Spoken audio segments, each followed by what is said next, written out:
Jadi start dah, harus di start kamu. Ini hanya mulai itu.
Parents and teachers share the responsibilities in assisting their children learn and meet educational goals and other aspects of development.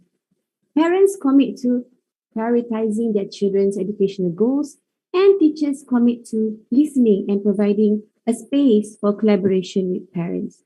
However, are the attempts to attract parental support consistent with those of the larger school and district?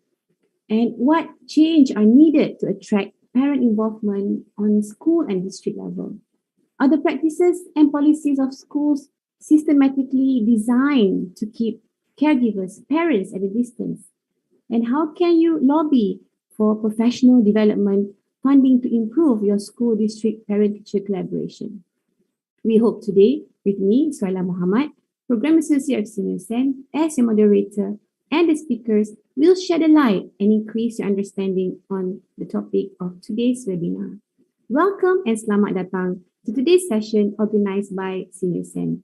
And we are extremely honored to have with us 5 remarkable and inspiring speakers who will be sharing their insights on today's topic, Superheroes United, Parent-Teacher Collaboration.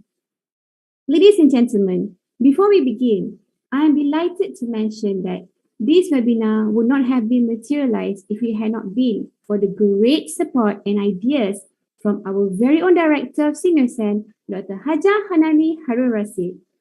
Dr. Hanani is extensively passionate about special education, and this topic today on parent-teacher collaboration is definitely close to her heart.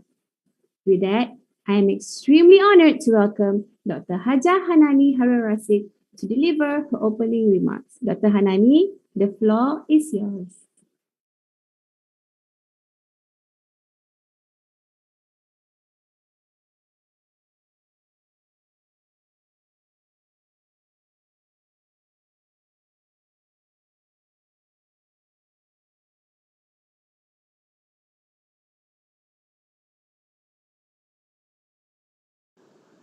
Assalamualaikum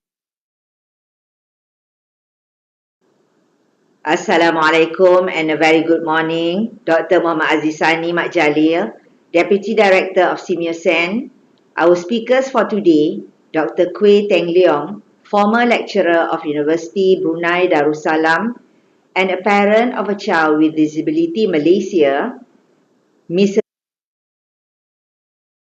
𝐅𝐑𝐄𝐄, teacher in Dr. Alejandro Albert Elementary School, Philippines, and a parent of a child with disability, Miss Sri Handajani, Widya Iswara Ahli Madya, Pusat Pengembangan dan Pemberdayaan Pendidik dan Tenaga Kependidikan, Taman Kanak-Kanak dan Pendidikan Luar Biasa, P4TK and PLB, Bandung, Indonesia, Miss Nurliana Muhammad Basri, a parent of a child with disability, Malaysia, Miss Junika Sugiarsih, a parent of a child with Down syndrome, Indonesia, SEAMEO SEN Webinar Organizing Committee, and to all participants from SEAMEO member countries. I am delighted to welcome all of you to this webinar, Superheroes United Parent-Teacher Collaboration. My sincere appreciation to all participants who live stream via Zoom, SEAMEO SEN Facebook and YouTube.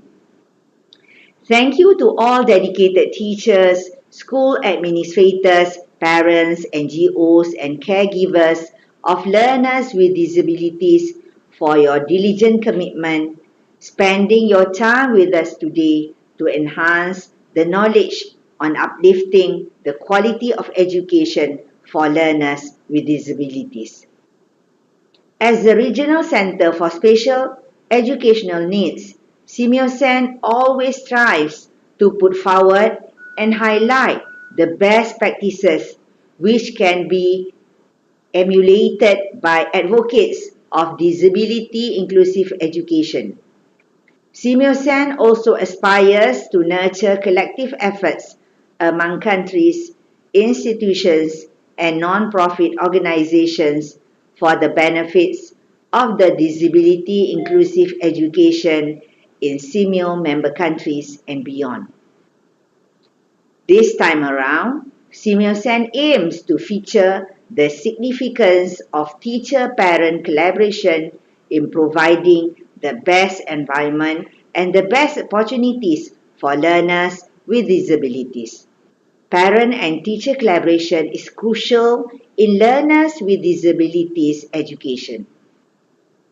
As we know, parents are the main thrusts of learners with disabilities' lives, and teachers are the most important part of the support system for learners with disabilities.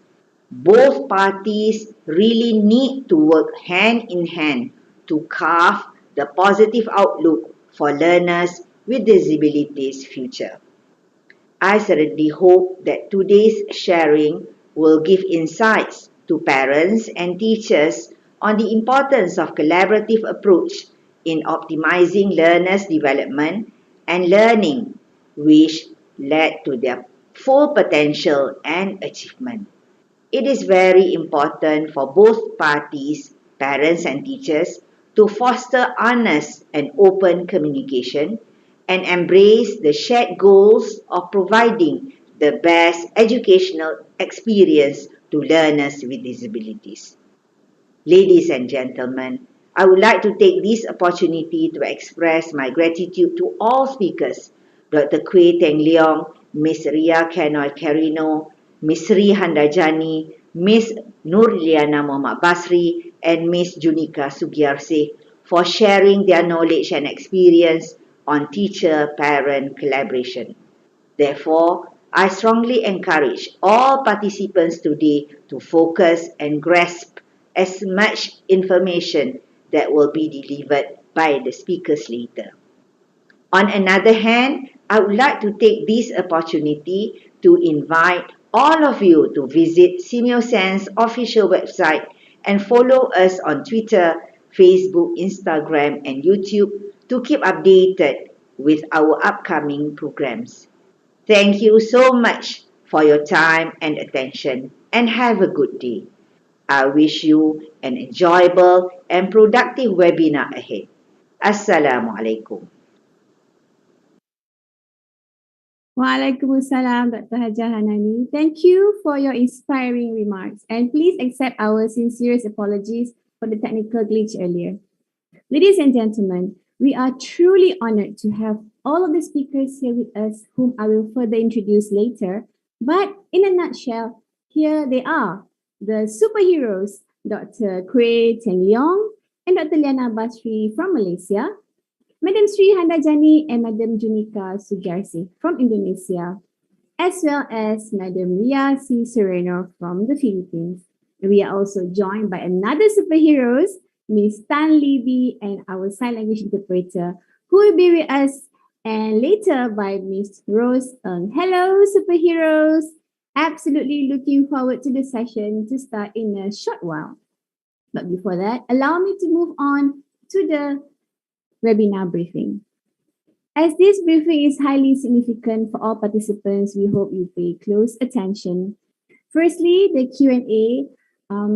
During the Q&A, all participants may ask questions by typing in the chat box. However, the moderator will only choose some questions and participants due to time limitation. The link to the evaluation form will be shared via chat box during the workshop. And workshop certificate will only be sent to participants who have completed the evaluation form.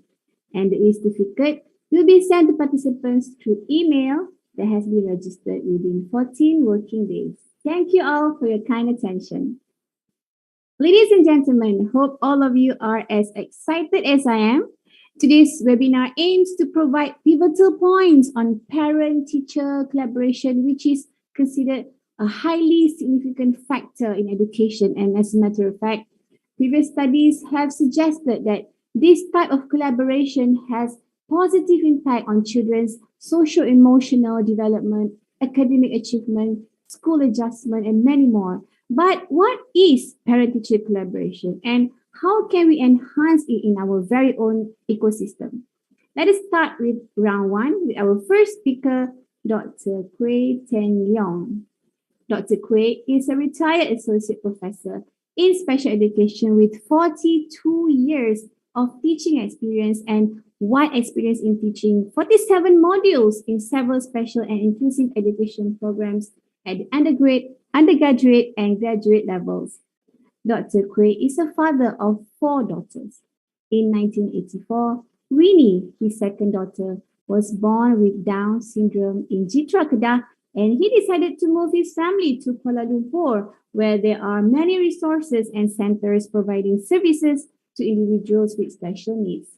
In 1993, Dr. 𝐄𝐄 joined the Faculty of Education, University of Brunei Darussalam, and there, Winnie was enrolled in a private primary school with her 3 other sisters, and later, Winnie attended a 3-year pre-vocation class in a mainstream secondary school where she had worked attachment at the Pizza Hut and primary kindergarten. So many interesting stories that I heard from Dr. 𝐄𝐄. And now let us listen to Dr. 𝐄𝐄. And Dr. 𝐄𝐄, how are you?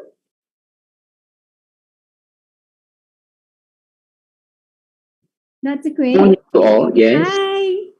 Good morning, Dr. 𝐄𝐄. How are you? I'm very good, thank you.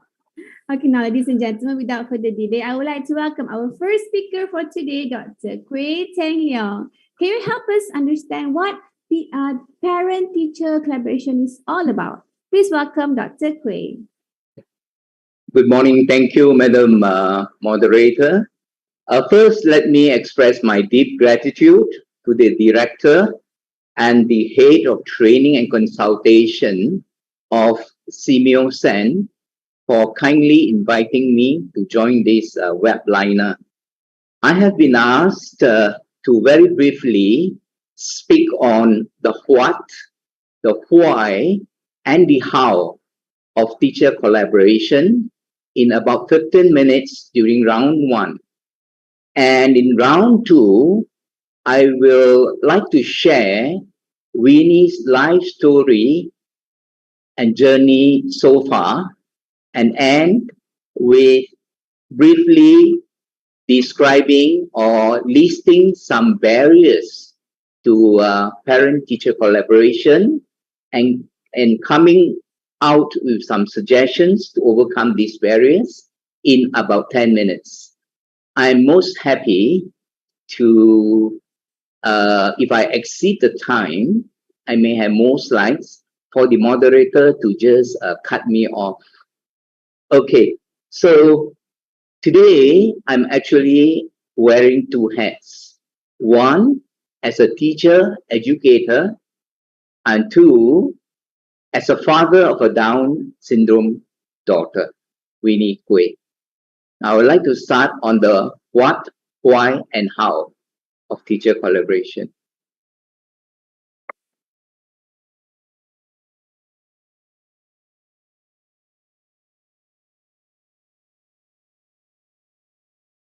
So what is collaboration? According to Frank and Cook, it is working together in a mutually beneficial relationship. So when teachers and parents work together, both parties will derive benefits. It's not one way or one-sided. It is a style for direct interaction between at least two co-equal parties, voluntarily engaged in shared decision-making and trying to strive towards a common goal. There are 4 core values which would be necessary for collaboration. Number 1, parity. Each member in the collaboration team should have equal status, where each member would try to make equal or valuable contribution. Shared goals, number 2, is to promote common interests, and they are committed towards a set of goals and promote that interest. Shared responsibilities, where participants, where there is participation, decision making, and the outcomes are shared. And fourthly, the right attitude, namely willingness to share resources between parents and teachers, informations and skills, and also to accept new strategies. So they both must have positive attitudes to make the collaboration work. There are also 4 main skills that parents and teachers in the collaboration team should have. One is they should read up, have current knowledge and competence in their own area. They should have good communication skills, verbal and non-verbal. They should have problem-solving skills, negotiating and planning cooperatively. And finally, when conflict arises, they should have or learn conflict resolution skills, such as managing resistance or conflict. Now we come to the why of collaboration. What are the benefits? Firstly, the sense of ownership and commitment through participation in decision-making by both parties. There will be efficient and effective management of resources, and there will be active parental involvement, and communication within teachers and parents will be developed. Of course, students' performance will be monitored continually, so there is continuity in approach and the intervention process. Fifthly, there is also ongoing assessment of needs, and therefore leading to more effective program planning. Parents can reinforce what is being taught in school, and when teachers consult parents, it makes them feel that they have been listened to, and an active interest has been taken by the teachers and the school, thus promoting better parental support. And parent support is vital in drawing up as well as in the implementation of the individualized education program, IEPs. For benefits of parent-teacher communication, there are three main stakeholders. Firstly, parents benefits because all parents would want to do everything or anything for their child. And when they are involved or when they collaborate, it fulfills moral and ethical obligations. It enhances family values. The siblings, extended family are all involved. And it increases parental satisfaction because they're actively doing something for their child with special needs.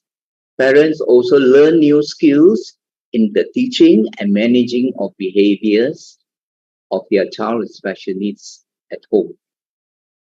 As for students with special needs, they will be able to show greater academic achievement because more people or more parties are involved and are concerned with the child's development. The expectations of the child will become more consistent, thus reducing confusion and anxiety. And the information from parents to teachers will help them and the school to manage pupil behaviors in the classrooms. For teachers, they benefit because they receive current information regarding the child's behaviors as well as other problems at home. And this helps teachers to deal better with the child in school. Teachers would make use of the parents' knowledge and insights, and parents know about the strengths, weaknesses, likes, dislikes, and all these will help teachers to deal better with the child with disability in the school. And also with parent support, the objectives of the school will be better achieved. How? Finally, I want to talk on how to involve parents. Firstly, at home, as we know, parents are closest and most sensitive to their child's needs. They are the child's earliest teacher. And there is a lot of opportunity for contact between the child and parents. School hours, only a few hours a day. The rest of the time is at home. There are many roles for parents at home. For instance, they could set up a timetable and arrange a routine for their child. They could check on the child's homework and assist them wherever possible. They can do drills or reinforcement of what is being taught in school in terms of reading, writing, number work. In the school, we can talk about engaging parents during school hours and after school hours. During school hours, some parents who are not working might want to come to the school and assist individual pupils in the classroom as a kind of a teacher aide. They can also assist in group work, such as storytelling, singing, drawing, etc. They could supervise pupils with behavioral needs during recess time and become a volunteer in many school activities, like during visits, sports day, concert, etc. After school, parents can be involved actively in raising funds through many ways: jogathon, walkathon, jumble sale, food and fun fair. The money collected could be used to help the school buy all kinds of equipments. They can become volunteers for school projects in terms of helping to organize and run social cultural activities such as Open Day, Teachers' Day, etc. And some parents, like myself, with some skills and knowledge, could conduct workshops or share with other parents. So in that way, parents can also be actively engaged. Lastly, parents can be involved at the community level in terms of advocacy, which is speaking for the rights of individuals with special needs who may not be able to speak for themselves. And parents could make presentations to various community groups, and some parents could even contact or write to legislators, policymakers, even writing letters to editors in newspapers on issues pertaining to the rights of individuals with special needs. So this, with this, I will go on to very quickly on the how part, how to enhance parent-teacher communication. Many ways to ensure there is effective and direct communication between parents and teachers. One, through social media. I don't have to elaborate. All of you are very good and use a lot of social media. Through telephone, especially mobile phone. I will just flip through. There are some guidelines that you need to be aware of. Yeah, just glance through. And one very important thing is during the telephone conversation, the teacher should try to listen carefully to parents. Yeah. If parents ask any questions and at that point in time, you do not have the answer, try to tell them that you will call them back as soon as you find the answer. So avoid telling them something that you are not entirely sure of. And please avoid relaying sensitive information over the phone. It would be better to communicate directly, face to face, so that you can see the parental reactions. Finally, at the end of the telephone conversation, do not forget to thank parents, yeah, for calling.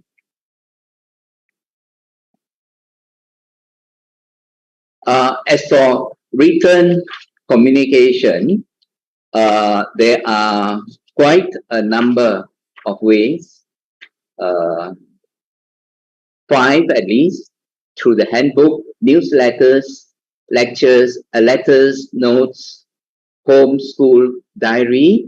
There are 2 types, a small exercise book, the traveling communication book, or a more formal weekly folder, and most of all, a progress report which is regularly sent to the home by the teacher.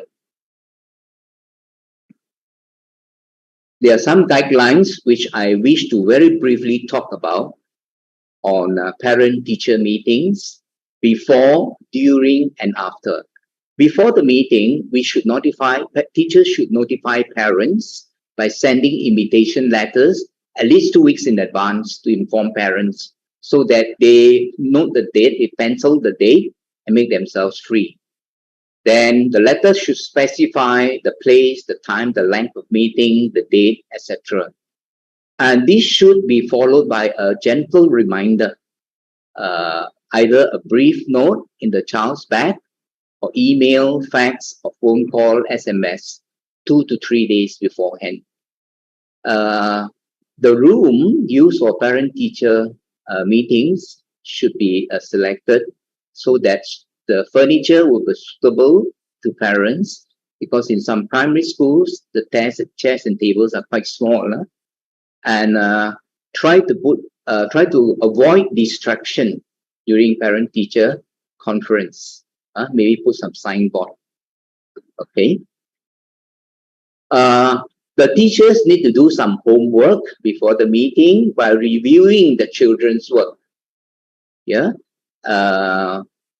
Put everything together, the children's records, assessment data, the work done at school, and even select some good samples of the children's work to share with parents. Teachers need to prepare an agenda. There are so many things to discuss, I'm sure. So you need to prioritize, to rank and discuss only key issues. And it is very often during parent-teacher meetings that the teachers need to prepare a draft of the IEP, which will be discussed and approved during the meeting. So all these work needs to be done by teachers before the meeting.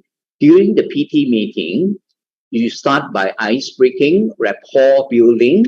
So parents should be welcome initially, possible at the doorway or at the gate, and thank them for coming and encourage them to always ask questions and give comments. There should be structuring of the meeting so the parents are aware of the time limits and providing of information, especially the strengths and weaknesses of teachers. During meeting is for obtaining information, approving the draft of IEP, and ending the meeting, teachers should summarize the main points and actions which both parents and teachers agree to take. Yeah, thank you, Doctor. Thank you very much. Yeah, thank you, Dr. Quay. Absolutely sectional overview. Great for the parents and teachers who will start to embark on this beneficial collaboration. So in essence, parents are the child's earliest and first teacher. But some parents might be thinking, I'm a parent, not the teacher. But echoing on what you've mentioned, whether parents have training or not, they are their child's first teacher. And so thank you, Dr. Quay, for highlighting on the 4 core values: parity, shared goals, shared responsibilities, and the right attitude. It's truly remarkable and indeed a great start for today's webinar. Thank you again, Dr. Quay. Earlier, we have understood that such collaborations between teacher and parents are particularly essential. Thus, the parents' roles are integral in better understanding of the needs of children with special educational needs. Now, we are extremely honored to have another distinguished speaker from the Philippines, another superhero who is an educator of special education at Silahis and Kagandahan Special Education Center of Dr. Alejandro Albert Elementary School, Dipet, Manila since 2009. She is both a teacher advocate and parent advocate of free special education services, especially for underprivileged families whose parents cannot afford psychoeducational assessments and consultation with developmental pediatricians. And it was in year 2019 when she started coordinating with occupational therapist volunteer from the Child Development Enrichment Center, Medical Center Manila, to offer functional assessments and occupational therapy to their learners. And what she always wanted for her students is to develop their self-determination, which includes the ability to make choices, decision-making, and many more. We are actually delighted to have you with us, Madam Ria. Mabuhay. Let's talk about, hello, how are you? It feels good. It feels great to be here. Thank you very much, SEAMEO SEN. Thank you. Okay, let's talk about the perspectives from the Philippines on parent-teacher collaboration. So with that, please welcome Madam Ria. Okay, thank you. And once again, good morning. So allow me to begin. Let's just wait for the slide. To all our viewers via Facebook and YouTube online, good morning and thank you for being with us today. Okay. So every beginning of the school year or whenever I meet my class, I have this funny notion that my ability to, sorry, I'll just wait for the slide. Thank you. Okay, the slide will be on shortly. Okay. Thank you. A special slide based on, there it is. Yes, madam. Okay, so allow me to begin again. Every beginning of the school year or whenever I meet my class, I have this funny notion that my ability to memorize their names, their age, and slowly memorizing their birth dates, I actually consider that as my discovered superpower.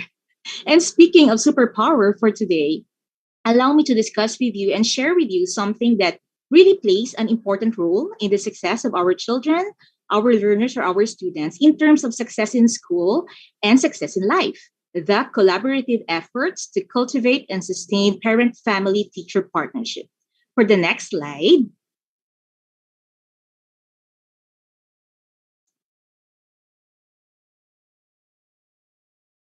So what we are going to learn, first of all, define what is parent and family teacher collaboration. This is also where I would like to emphasize that we need to be clear about what we mean by the word parent and by the word family.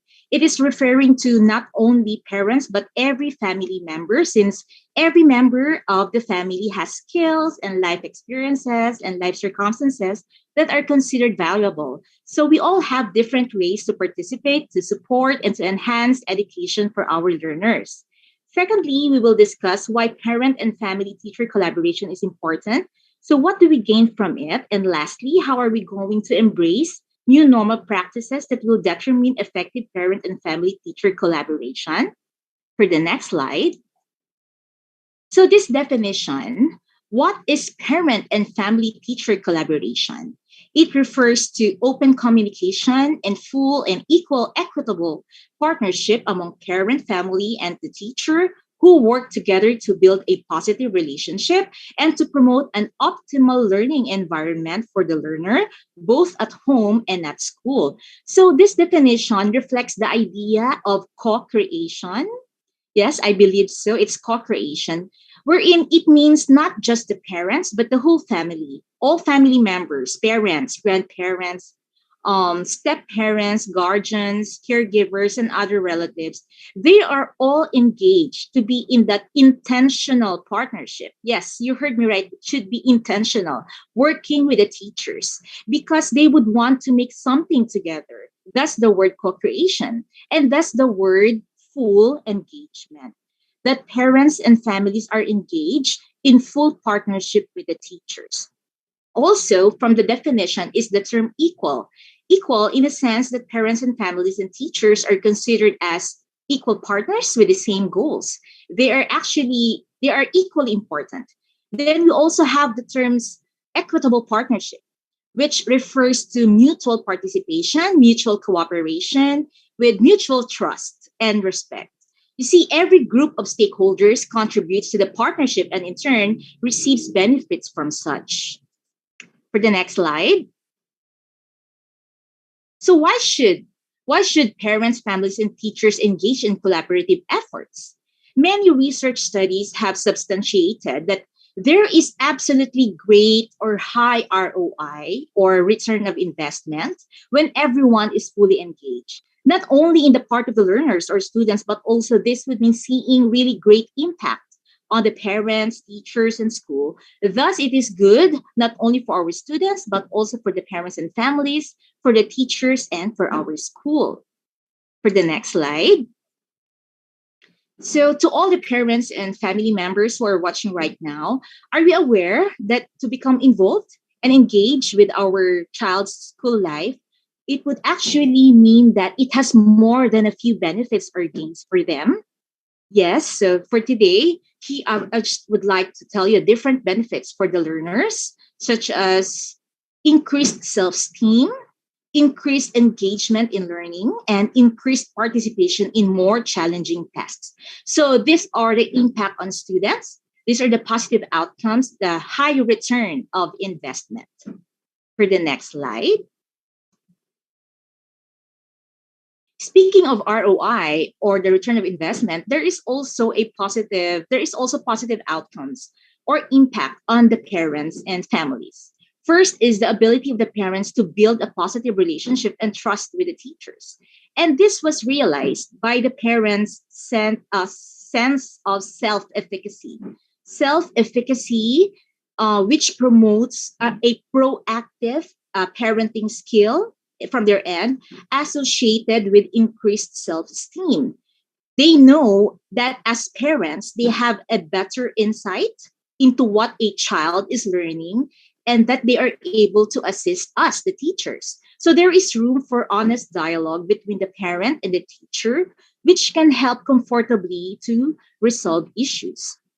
So the other one will be the increased sense of accountability and advocacy for all learners. So parents are aware that they are vital partners in education. They understand that they have the power to advocate for all learners, not just their children, from supporting their own child to supporting other learners. For the next slide. Finally, Teachers in the school will also benefit from a better connection, which is benefit from this strengthened collaborative efforts between parents, family, and teachers. First will be they will have a better connection with families, and there will be an understanding of the learner's strengths, needs, and goals. Open lines of communication that support this communication methods. We have this strategy called multi-dimensional communication, wherein teachers can use a variety of methods to engage in productive dialogues with parents and families. This could be in terms of text messages, translation, sign language, giving flyers, newsletters, bulletins, email, meetings, conferences, even phone calls and video chats and video calls. So we just term it as multidimensional communication. For the next slide. So what about the new normal of collaborative efforts between parents and family and teachers? So to embrace the new normal of effective collaboration, it must be reflective of three things. First is liberatory practice that is free of dominance, meaning no more seeing families as less than or lesser than, especially in terms of their socioeconomic status in the society. All parents and families must be embraced by the teachers, by the educators in general, as equal partners and must be recognized as experts of their own children in their community. Second one will be solidarity driven, meaning in unison, in union, wherein we teachers are not afraid to hear what families will think of us, what families will think, because they are already secured in this partnership, in this relationship with families, and appreciate rather our own perspectives and skills. So again, constructive criticisms are very much welcome and very much appreciated. Finally, collaborative strategy between the parents, family, and the teacher must be equity focused, fair, and just, meaning that collaboration and strong partnership must be seen as a core element of effective and equitable educational practice.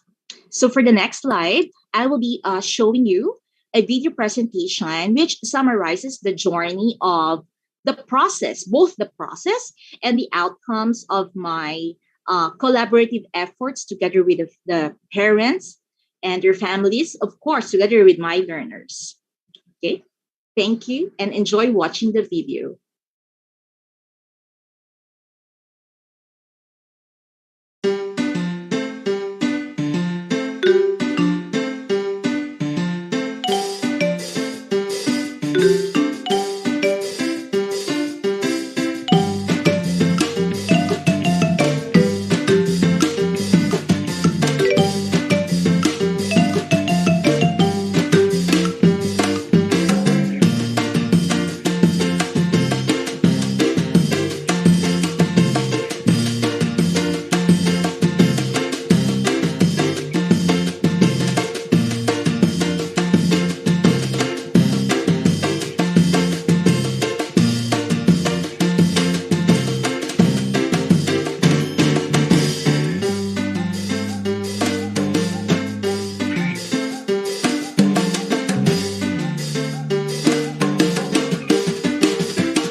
my session.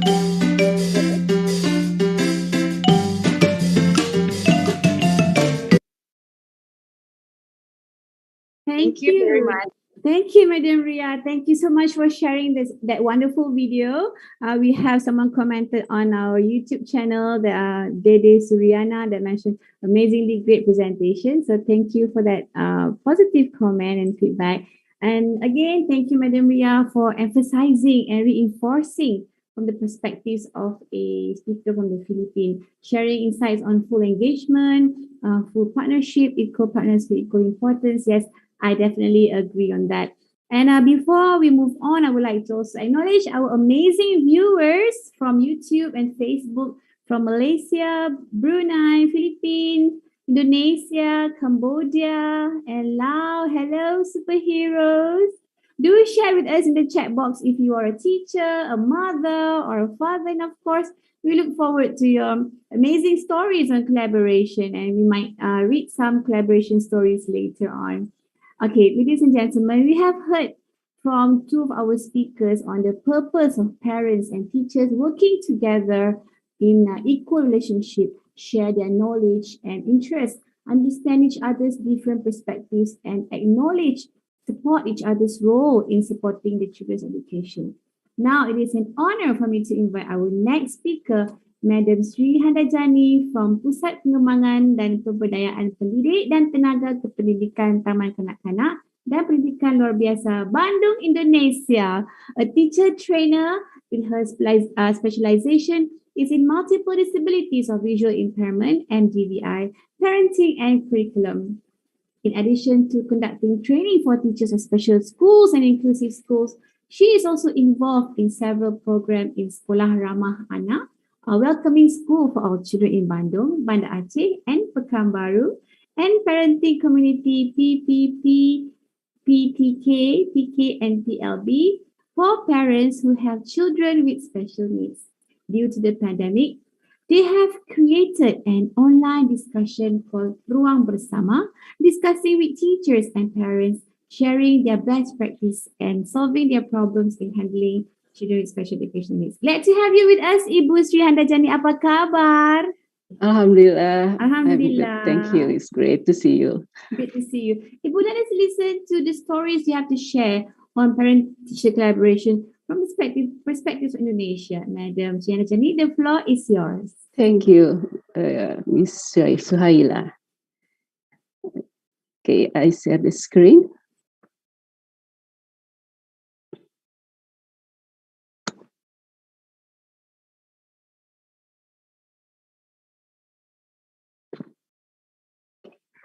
Assalamualaikum. Good morning, everybody. First of all, I would like to say thank you to SEAMEO SEN. It is an honor to be here. And to all participants, it's great to see you again, to see you all. In this presentation about parents and teacher collaboration, I would like to share our best practice, the best practice from our training participant, Ibu Siti Korea. She is a teacher at Special School Bina Citra Anak, Serang, Banten, Indonesia. And this is her student, Bintang. He is a MDVI student, a student with multiple disability with visual impairment. He is the best winner of MDVI student in national competition. And this is Bintang activity and the other student in making a pillow. What has Miss Siti Korea done? First, Miss Siti Korea disseminate what she got in training to the teachers and parents. After that, she assessed the student and she communicates the result with the parents. She asked the parents about their expectation. One of the parents is a tailor. She wants her child to sew. So at home, the mother teaches the child how to sew and make a pillow. And now, the activity continues in school. Ibu Siti Korea also does home visit because parents are more open to teachers in their home. This home activity, this home visit activity, is to get their families engaged in their kids' education. Now about family condition and how to relate the lesson in the school and at the home. For example, MDVI students learn functional curriculum. If the school teaches the student making juice using a blender, we must make sure in their home they also have a blender. Mrs. Siti Korea invites parents to class to see their children.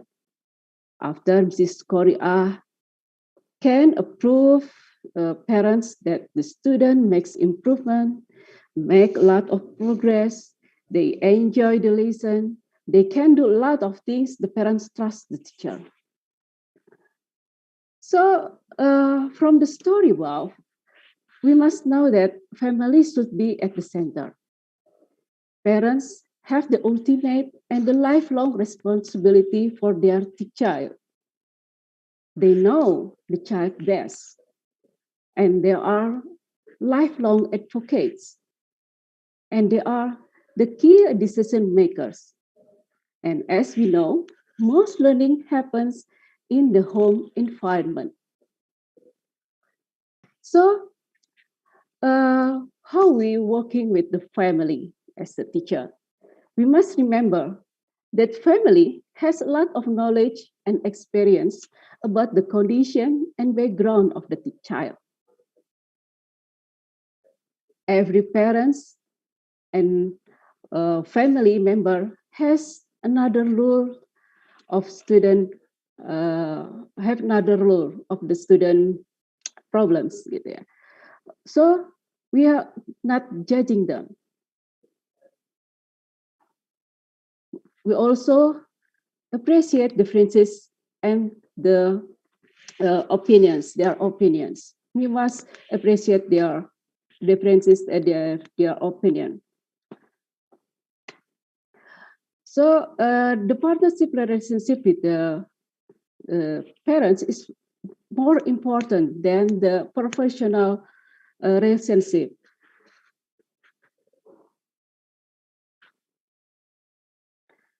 It's important for us to build the family trust as more as important we build the student trust.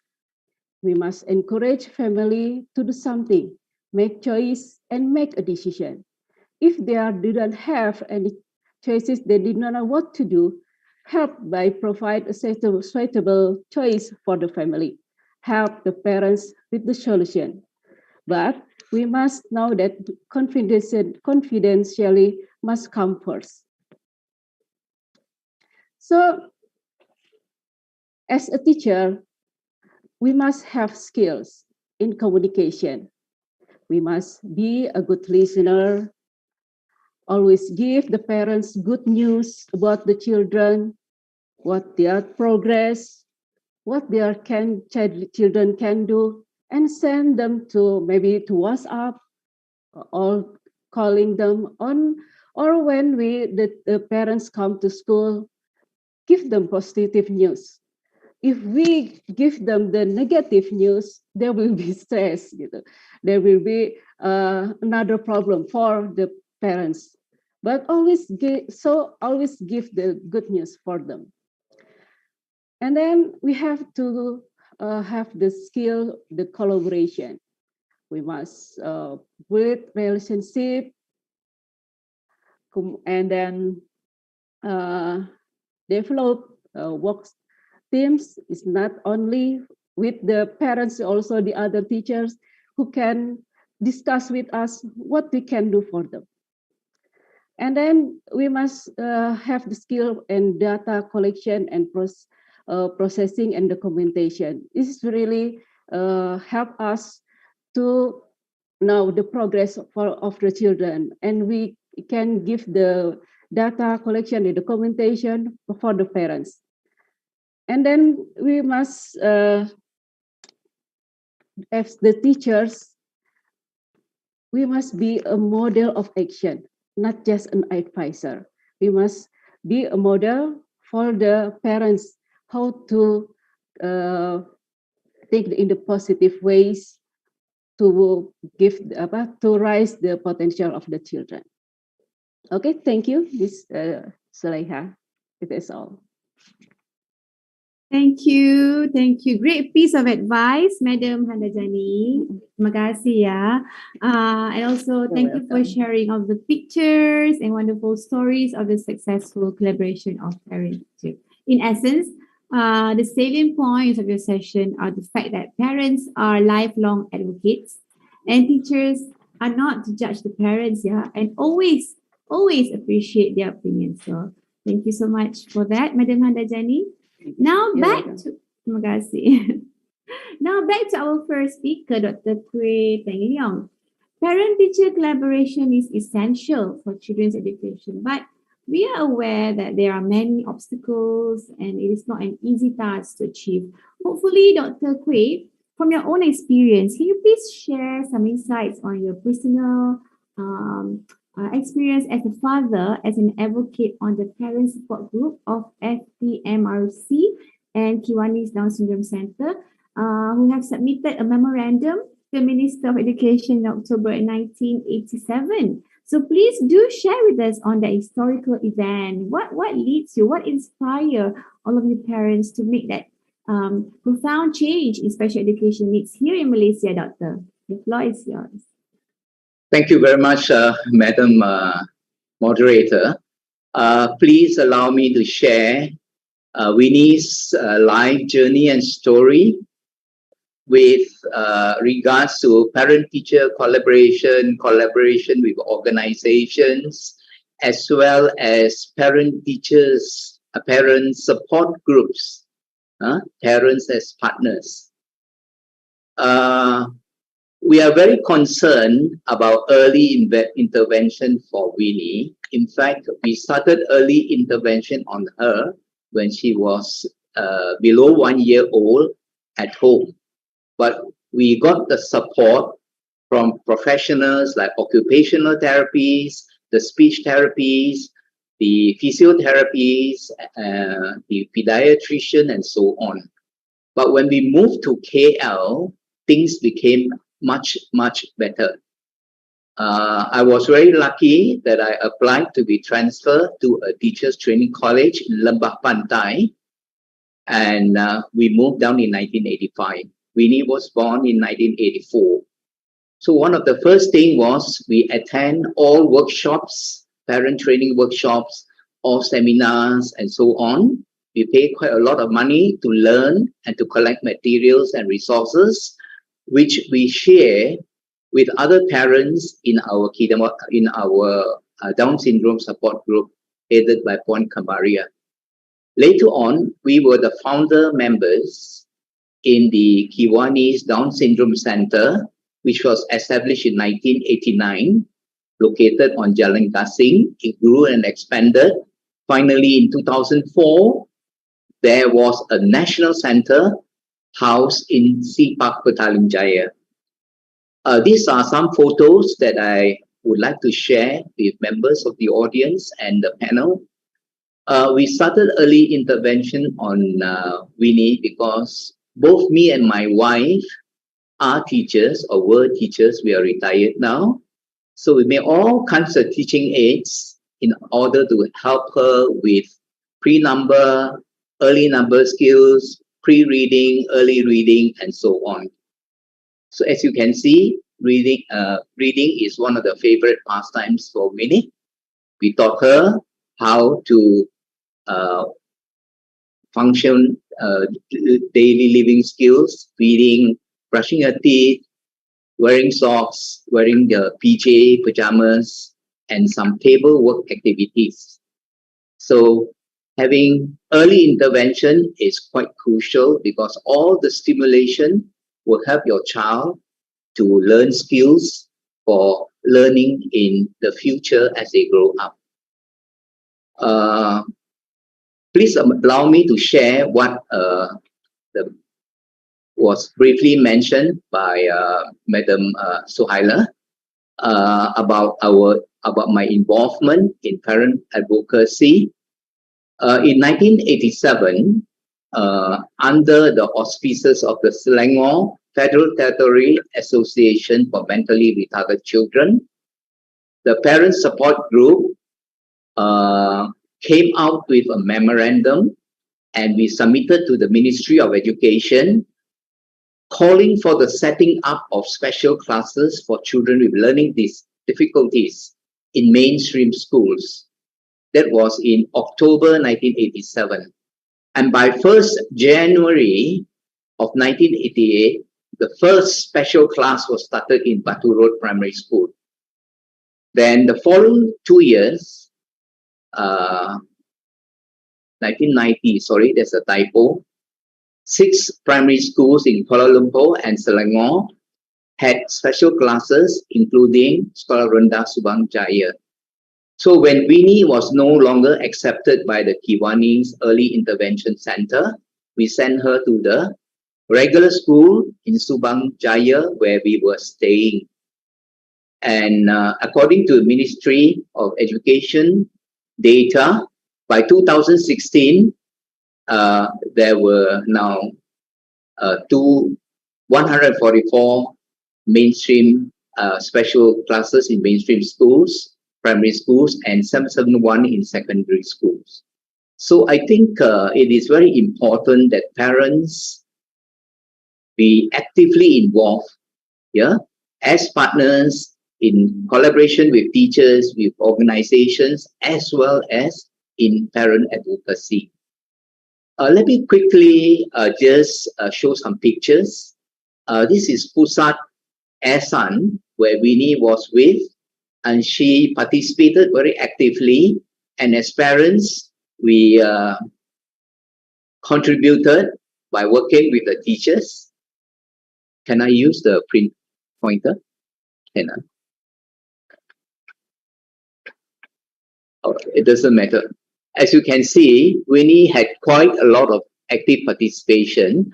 And also as parents, we work with the teachers at Pusat Ehsan to come out with a module for job attachment. Winnie and some of her colleagues were attached to the coffee bean and tea leaf. Others were in other food and beverage centers.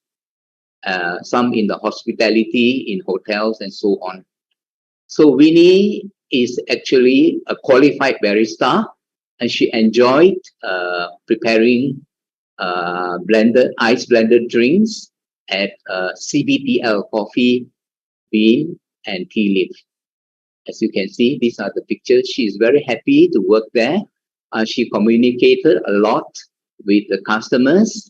She is considered a mascot at the center, and often she received very big tips from very satisfied customers when she served them.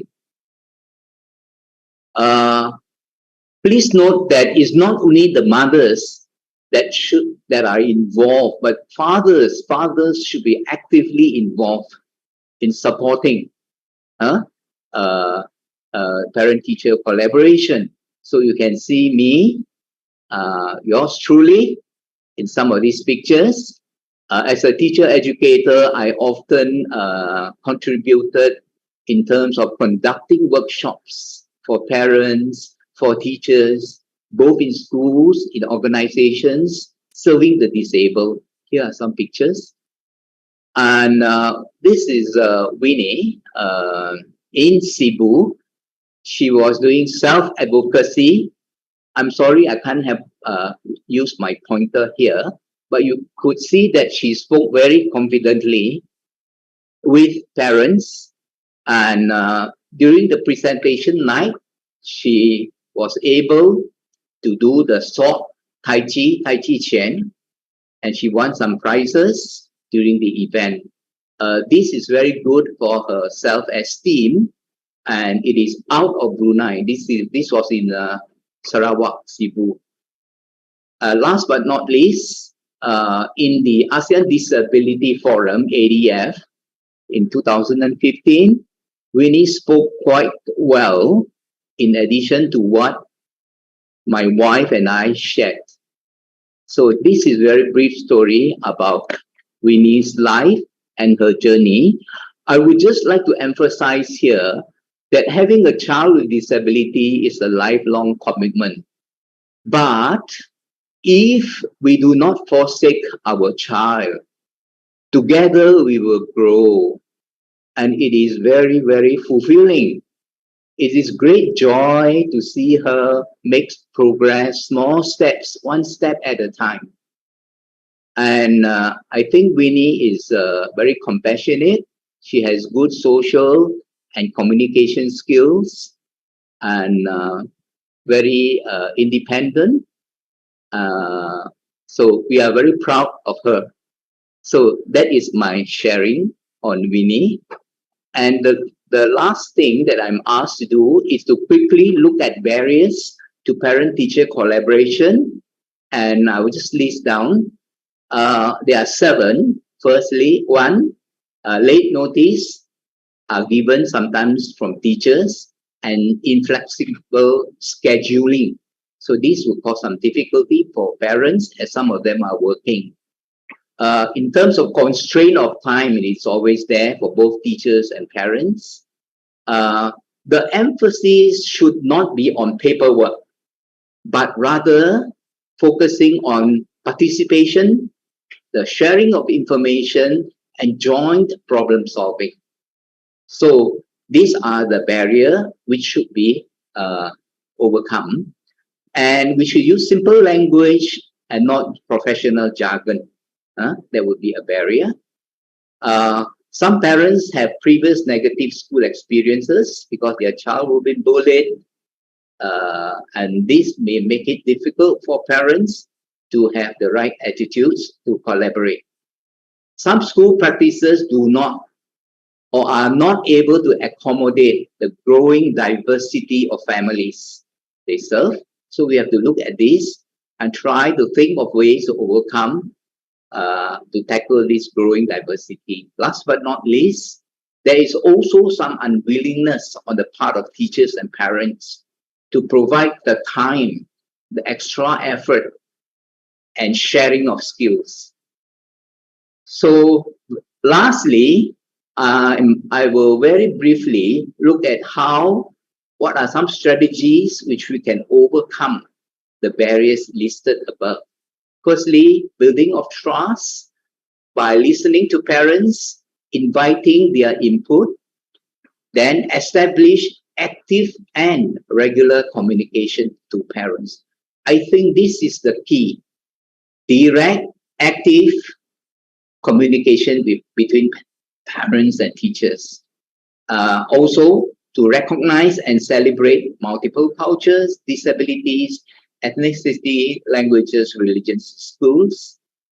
I try to involve parents in not only organizing social events, but also full participation, such as to celebrate birthdays, open houses, concerts, potluck dinners, graduation programs. And I think last but not least, we should try to, as teachers should try to use simple language that parents could understand during parent-teacher meetings, especially in the IEP process. So thank you. I hope I've not exceeded the 10 minutes, Madam Moderator.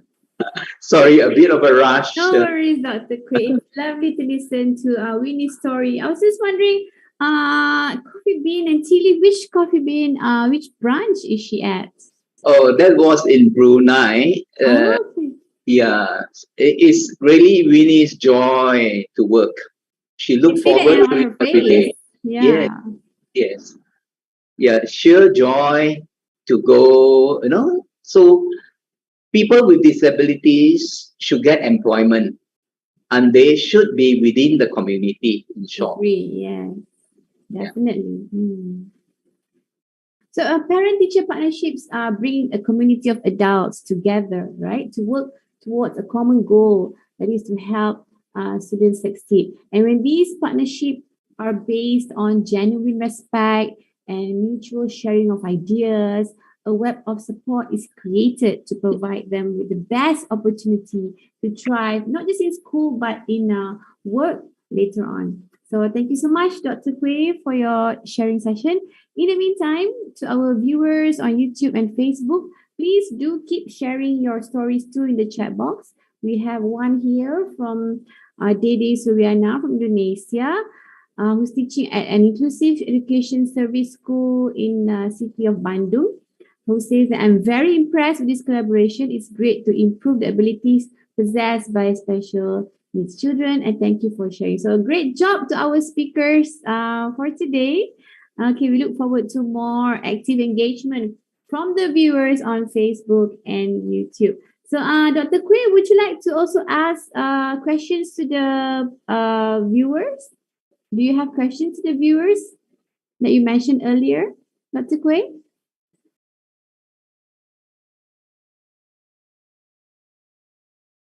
Dr. Kui? Can you hear me? Yes, okay, you can hear Okay. you.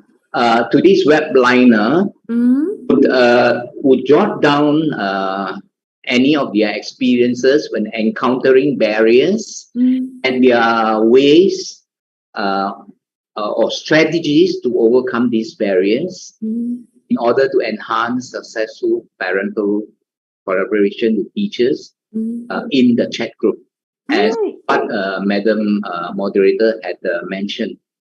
Then I think overall the panel members will try to address some of your questions. So it will be more interactive. Yeah, please do try to write in the chat group. Thank you.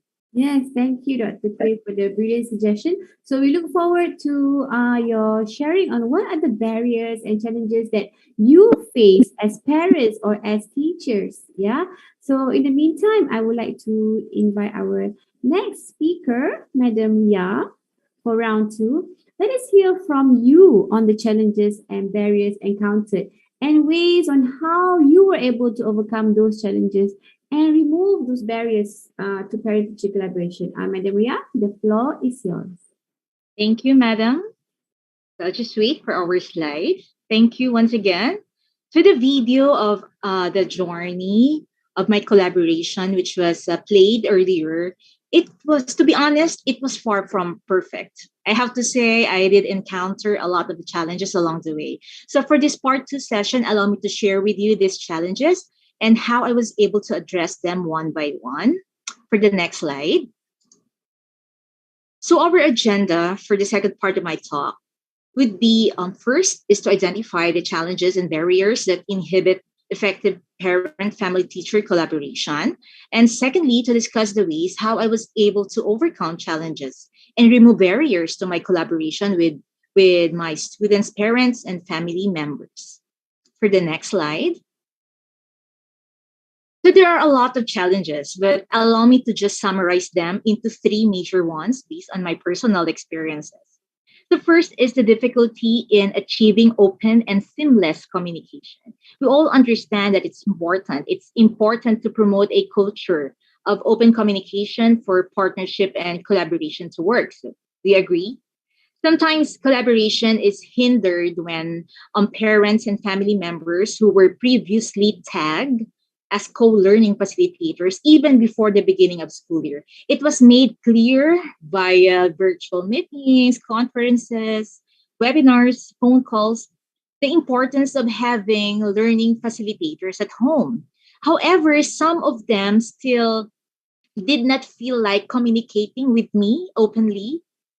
This has happened during the first phase of the pandemic when there was no unified platform yet where all of us can communicate freely and openly. So prior to the blended learning modality here in the Philippines, the main challenge for me was if the parents and families don't feel like they could communicate with me, they are less likely to be involved, which can lead to the failure of achieving and realizing what is best for their child, what is best and appropriate for my learners. So the second struggle in my end is the lack of participation in supplementary activities, wherein I encourage the parents of my learners or students to engage in activities that supplement or that contextualize what they're learning in school. That is with the guidance of their parents and assistance of the family and family members, guardians. I myself, as the advisor or teacher in charge, can help foster learning even outside their homes. Because you see, learning does not only take place within the four corners of our house. And I will make sure that it will be fun and rewarding. That's why I really motivate, inspire, and encourage them to participate in all supplementary activities that I discuss and have a dialogue with them. However, I understand that there are safe precautionary measures and practices that everyone must comply.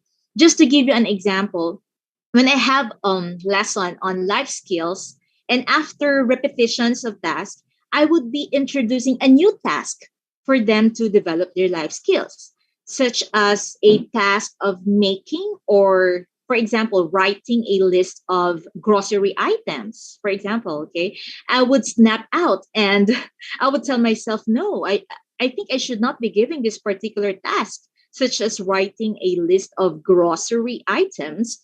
I have to be sensitive to the families of my learners whose families had lost their jobs.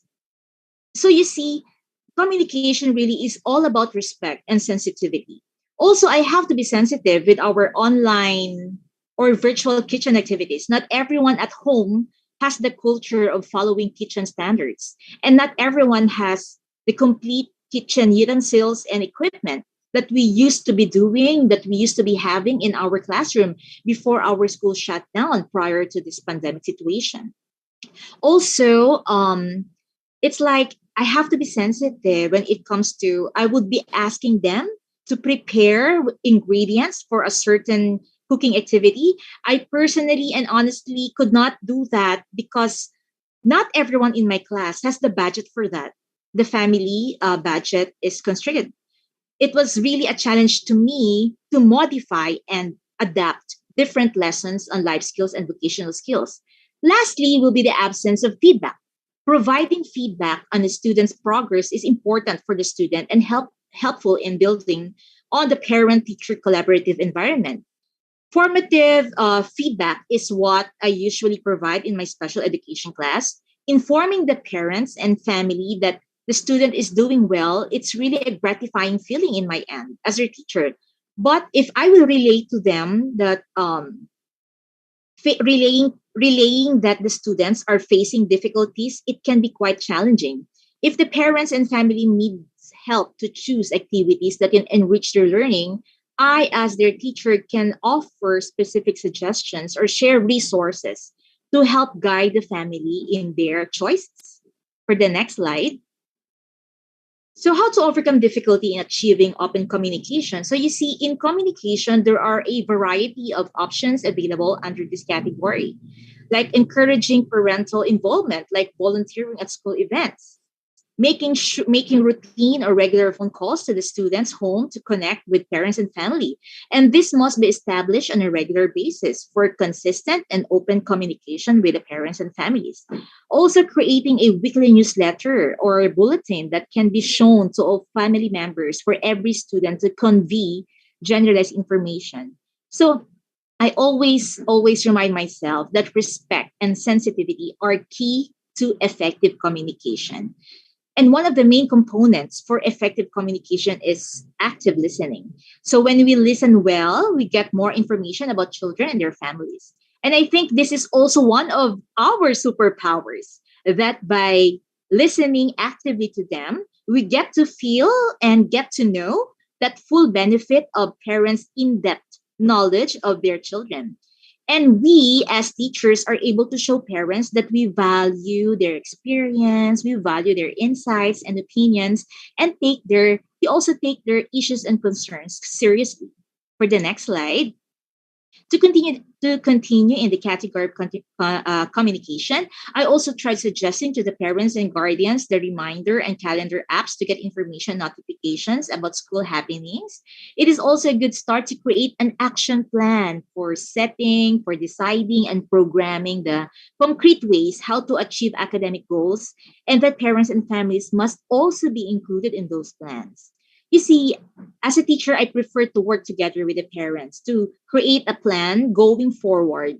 Going forward, meaning it's time to redesign whether to keep their child, the learners, focused on their present path of learning, or will there be a new path that must be created to help them be improved? And lastly, encouraging the student's family to reach out to me for anything related to the students schooling or educational needs. And this really works in overcoming the struggles in communication.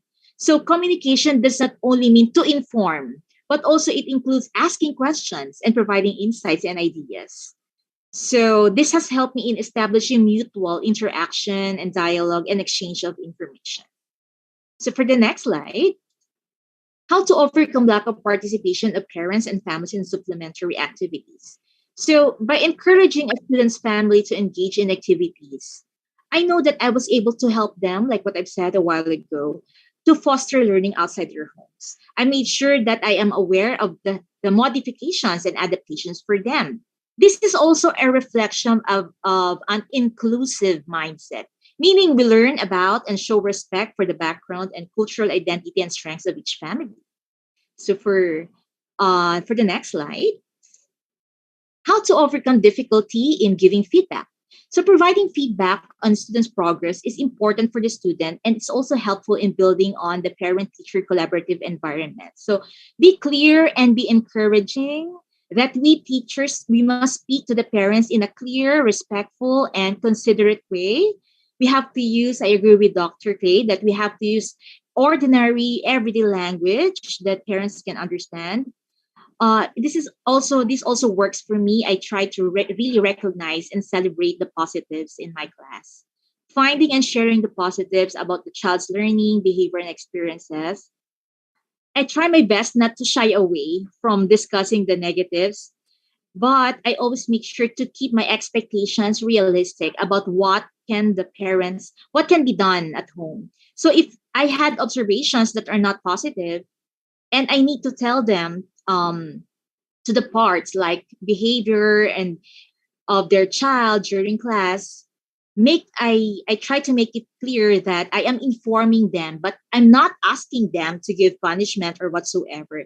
Instead, I just inform them of what is taking place in my class and telling them that I would want to work together with them to come up to an agreement on how to best handle the situation. It's just trying to to be open and to be honest. Okay, so offer constructive ways to help the student improve academic and functional performance. Also make the family a partner in supporting the student through their challenges. Be open to feedback from the parents and communicate with them to address their concerns. Okay, so for the next slide, so how do we remove barriers to parent-family teacher collaboration? First is, of course, to establish positive relationship. That is to harness the collaboration. We are living in a diverse society now, and one of the things that we teachers must do is to work on this so-called equitable partnership. We have to get to know them. That is the good start. So the second way is to practice empowerment of our parents and families.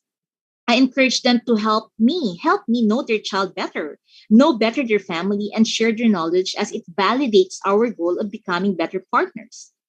Okay, and the other one is to encourage collaborative decision making, which refers to working with families to solve educational challenges. So for the next slide, now question is, what's your superpower? We as teachers always have a choice whether to involve the parents and families as spectators or watchers or as our partners and collaborators. And this is the shift that we need to make so we can move forward. Thank you very much. Thank you. Salamat, Madam Ria, for the wonderful sharing session. From your session, I understood that dissatisfaction, questions, or grievances from parents or teachers should not be perceived as problems, right, that interfere with the relationship, but as a productive process for seeking a solution together. And for this purpose, I think parents and teachers should attempt to transcend such carefully constructed or formal relationship that is limited to teacher satisfaction, which would be possible, right, to support the institution of both parents and teachers. Now, thank you again, Madam Ria. Let us invite our speaker from Indonesia again to walk us through on this topic. Please welcome Madam Handajani. Thank you, Ms. Haila. Yeah. Can I share screen? Okay. I want to share screen. Okay. Okay, in this session, I would like to share a best practice again from Miss Siti Korea. And this is, she has a student with cerebral palsy who has a toilet training problem. So she talks to the parent, and the parents tell her that if the child wants to defecate, she must hold him for 30 minutes. The children standing up like this. The parents are really afraid if something happens to the muscle of the child. It's not easy for Miss Siti to explain it to the parents, but the teachers and the team help the family to overcome the problems by making modification tools for the toilet training problems. So this is the making process. And then this is the teachers in the Ibu City School. And then this is the modification result. Now the children, the child can toilet more easier.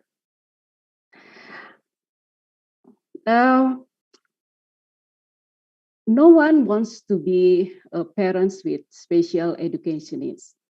Lots of parents is not prepared for it, and they do not know the knowledge about how to raise the children.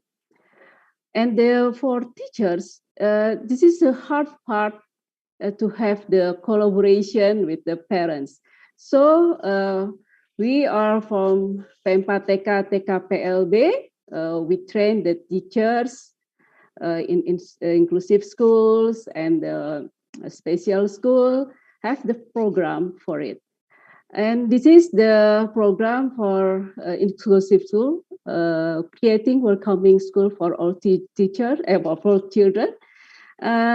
This is designed to meet the needs of education system with accommodates the diversity, including the special needs. And in this program, we have a program for parents too. In this workshop, the workshop for parents and the seminar for the parents. In the workshop, we have a lot of activity for parents to see children in the positive ways, realize the children have a potential, and the importance of communication and collaboration with the school. And for the seminar, we give them about how to optimize children's potentials. And here we have exclusively programs. This is the Guru Sahabat Keluarga. Teachers is parents' best friend. This developing teachers and parent partnership program in educating children with disability. This is also have training for the teachers and also for the parents, and then workshop for the parents and the teachers. So the parents and the teacher can meet together and to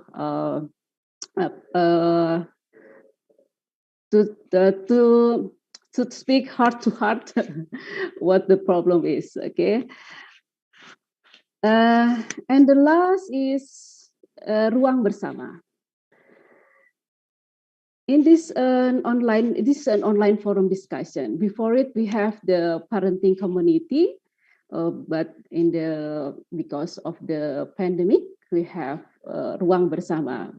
We go online. Yeah, it is the online discussion with both teachers and parents. Yeah, regarding educational issue and children development. In this program, we share experience, we share ideas for empowering parents and teachers.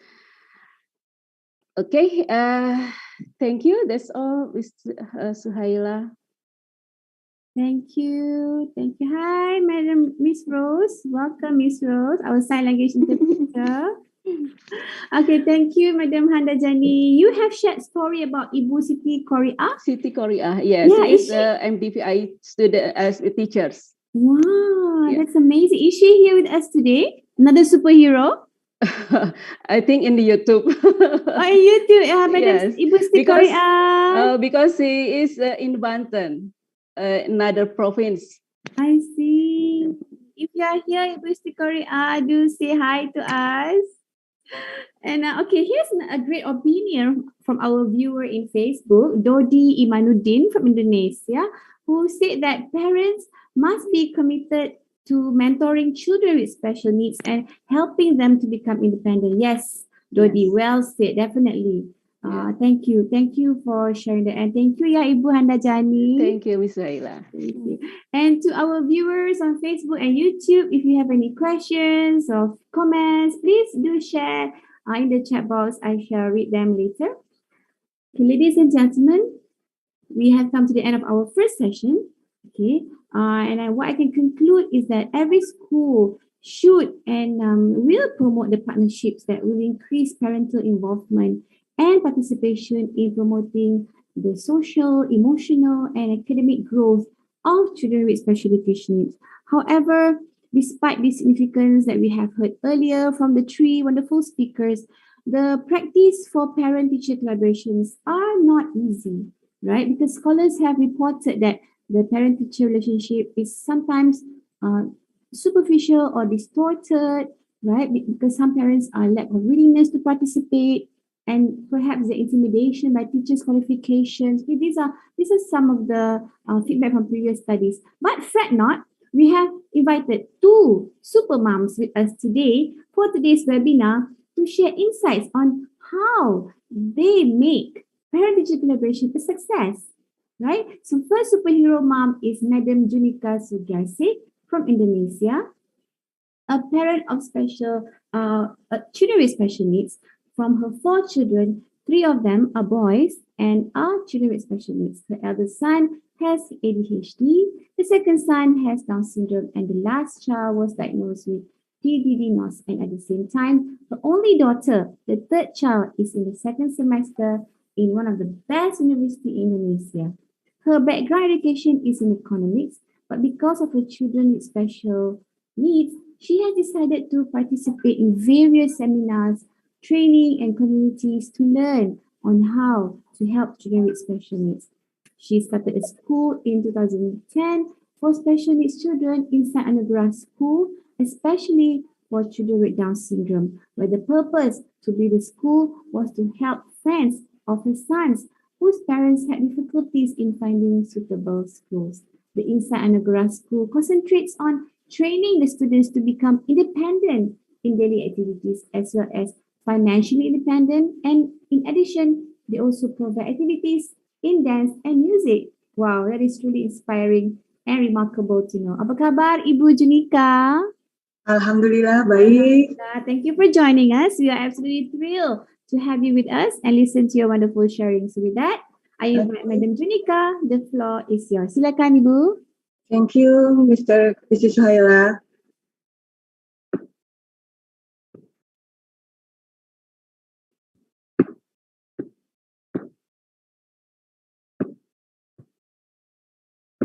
Okay, we can see your slide, Madam Junika.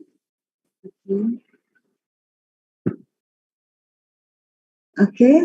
Hi. Good morning, everyone. I'm Junika, a parent of children of special needs from Indonesia. Let me see. sharing as a parent children with special needs.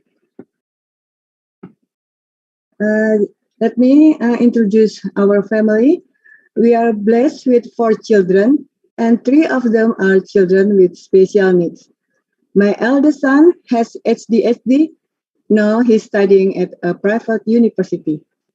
My second son has Down syndrome. My only daughter, the third child, is in the second semester of one of the best universities in Indonesia. And my youngest son was diagnosed with PDD-NOS and speech delay. And this is our family photo. This is Arif, Irfan, Lisa, and Ilham. From kindergarten to high school, my eldest son went to private school with no more than 25 students per class. This is so that my son can still get the attention of his teachers because he is easily distracted. We always consult with his teachers. We do this as well to my youngest son.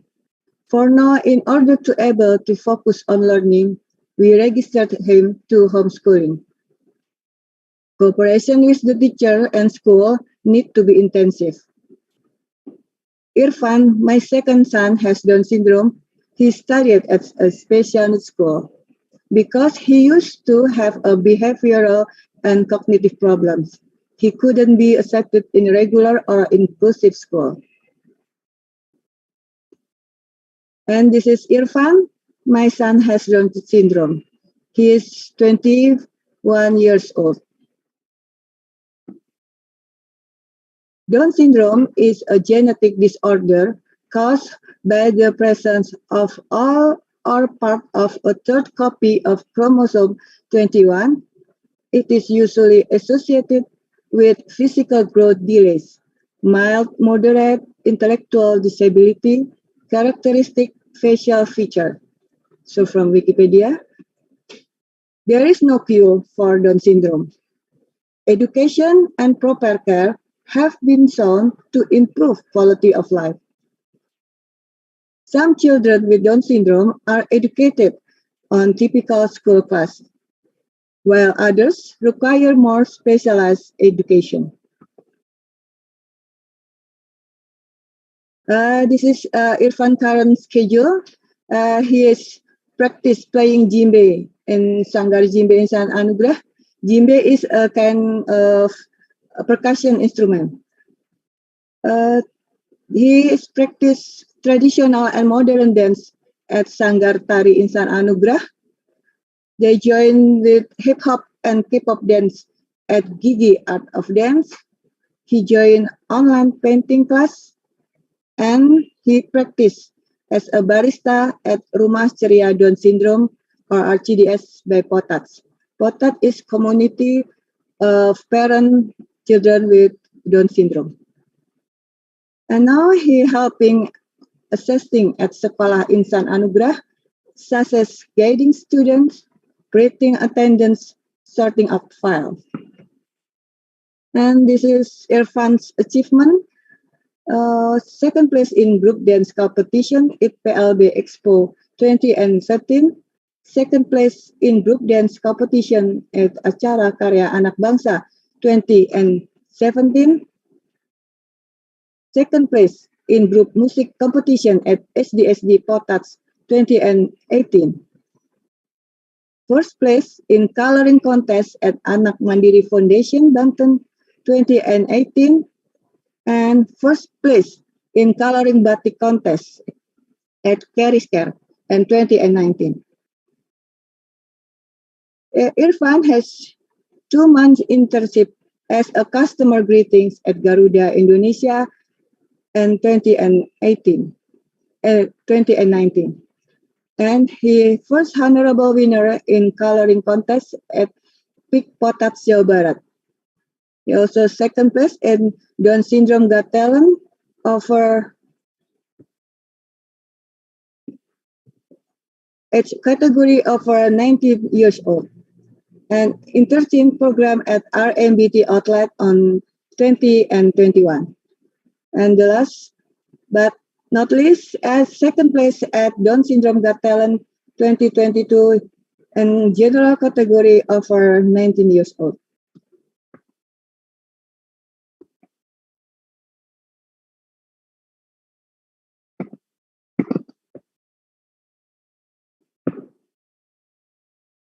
In educating Irfan since childhood until now, we often consult with his teachers.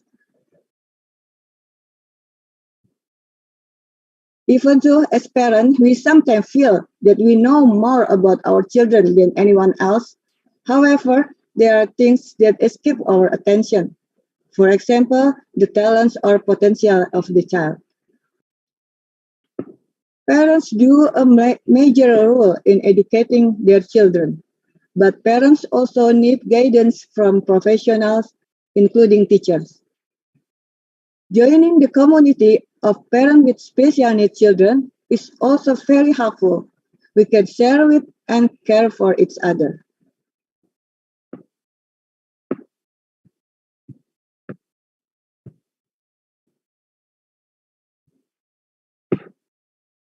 Good cooperation between parents and teachers is useful and influential in progress of the children's development. We communicate with the teachers by direct discussion and through communication book. We communicate regularly, at least once a week. Besides that, every semester there are regular meetings between teacher and parent at school. And this is Irfan Gallery.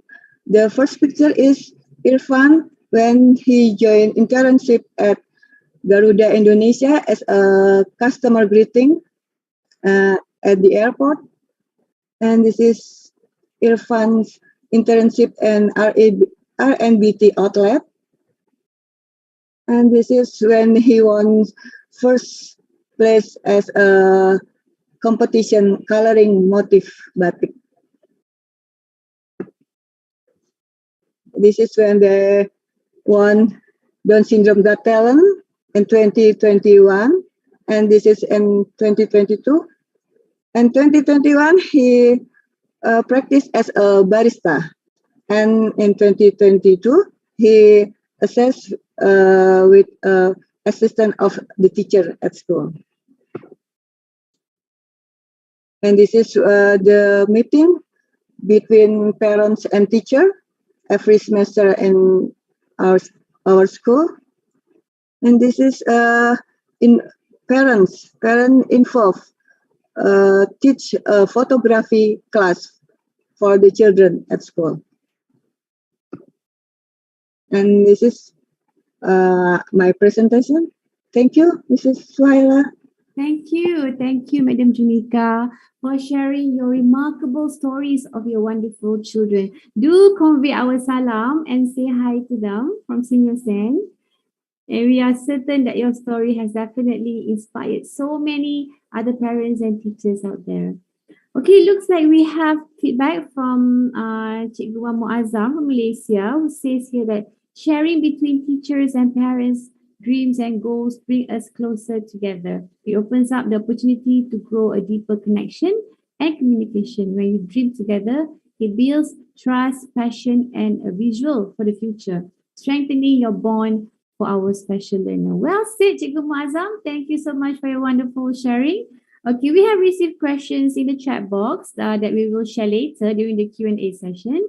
Now, ladies and gentlemen, we are extremely honored to welcome our next superhero mom, Dr. Nurliana Muhammad Basri from Malaysia, a former educator, a mother of 3 wonderful sons, and a wealth consultant in her career professional. Her middle child, Daniel Ashraf, has a diagnosis of mild to moderate autism spectrum disorder, ASD, at the age of 2 years and 7 months, just as she began her doctoral studies. Her quest for knowledge was thus divided into 2 parts, her PhD and at the same time how to aid her special son. Juggling the two had taught her how strong cooperation may help unleash the child's potential. Daniel will turn 12 in September, was diagnosed with high-functioning autism and Asperger's syndrome by a development pediatrician a few years ago. And Daniel has made significant progress in social and communication skills throughout the years as a result of ongoing initiatives. Dr. Liana believes that good collaboration between parents and educators is critical in achieving the best results, particularly for child with special needs, and that all parties must work together from the beginning because two heads are always better than one. With the introduction, I would like to invite Dr. Liana to share her insights. Dr. Liana, the floor is yours. Thank you very much.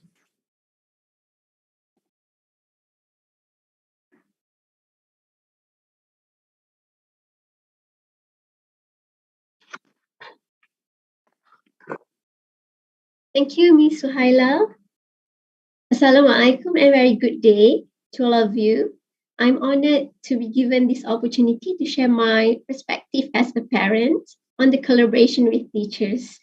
Thank you very much, SEAMEO Sen. I hope that all super moms, super dads, super teacher, super interventionists, whoever you are the true superheroes to every special needs child and students because you are part of their journey. Congratulations. Let me introduce myself. I am Liana from Malaysia, a mom to lovable three heroes, Faris, Daniel, and Ryan.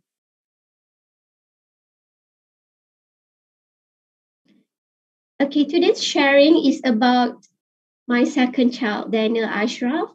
He will turn 12 this September. Daniel was diagnosed with autism spectrum disorder, ASD, commonly known as autism. Just as I started my study, it was one of the most difficult time of my life because I had to study for the final exams while coping with an overwhelming and stressful situation. Daniel was diagnosed with mild to moderate ASD when he was 2 years and 7 months in 2013. And I can clearly recall I inquired the development pediatrician, "Doctor, isn't it merely mild?" And the doctor responded, "It's more to moderate, madam." Daniel said his first word when he was about 4.5 years. After years of interventions, I was informed by the same specialist that Daniel is a high-functioning ASD and having Asperger's syndrome.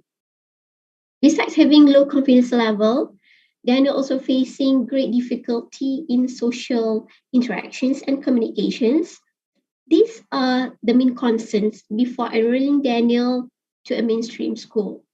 Despite these obstacles, he was able to overcome them with the assistance of his teachers and therapists, and eventually, one by one, the potential in him unleashed.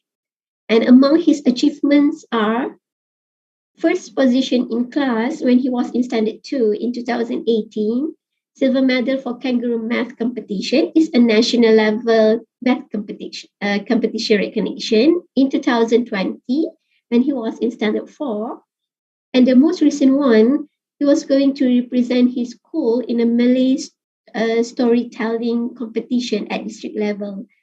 It is actually next week, which surprised us, the parents, because when the teacher contacted us to ask whether Daniel is interested or not for the competition, we asked him. However, he strongly objected to enter the competition. Nonetheless, the teacher went out of her way and meet Daniel the next day and asked him personally. Surprisingly, he said yes right away. So that is the superpower that the teacher has, but we don't have as parents sometimes. So how can he improve that much? I'll share in the next slide. Okay, as we all know, poor social interaction, impact communication, and restricted or repetitive behaviors are synonyms with autism, as it is a complex neurodevelopmental disorders that affects overall cognitive, emotional, social, and physical well-being of an individual. And Daniel is having problems in all these three areas.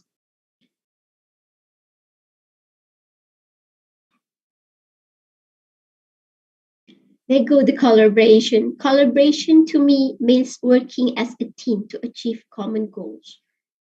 From my experience, trust and effective communications are the most critical factors of a collaboration for achieving the intended goal and optimal results.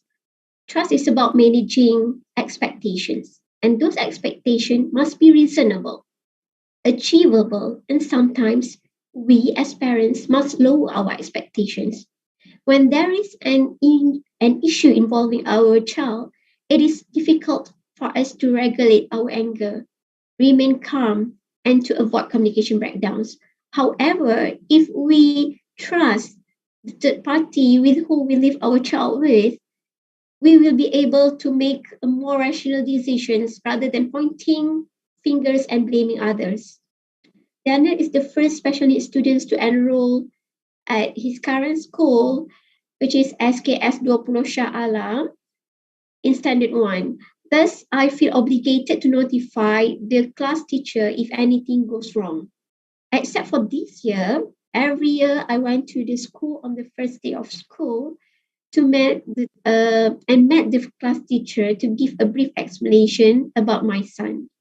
What I appreciate about the school is their acceptance towards Daniel. There are two groups of teachers in that school. One is for the mainstream classes, another one for the special needs classes. And monitoring Daniel's performance in mainstream class is the responsibility of the special needs teacher. One of the key reasons we chose SKS 20 Shah Alam is their willingness to offer Daniel an opportunity to be in the mainstream, with the parents and the school agreed to give it a try. Okay, but if Daniel is not ready for the mainstream after some period of times, he will be placed in the special needs class. I assure the school that we will play our part, try our best at our end, and that I believe that the school will do the same. With it, I intend for the school not to feel burdened. Despite our best effort to prepare Daniel for mainstream, it is impossible to be completely prepared. There are still issues on the list that require attention. As a result, knowing my child's ability at the moment and the school readiness, I should not set lofty goals or very ambitious and demanding goals. My own guidelines is to avoid bothering the teachers unless absolutely necessary, and communication necessitated forbearance or tolerance.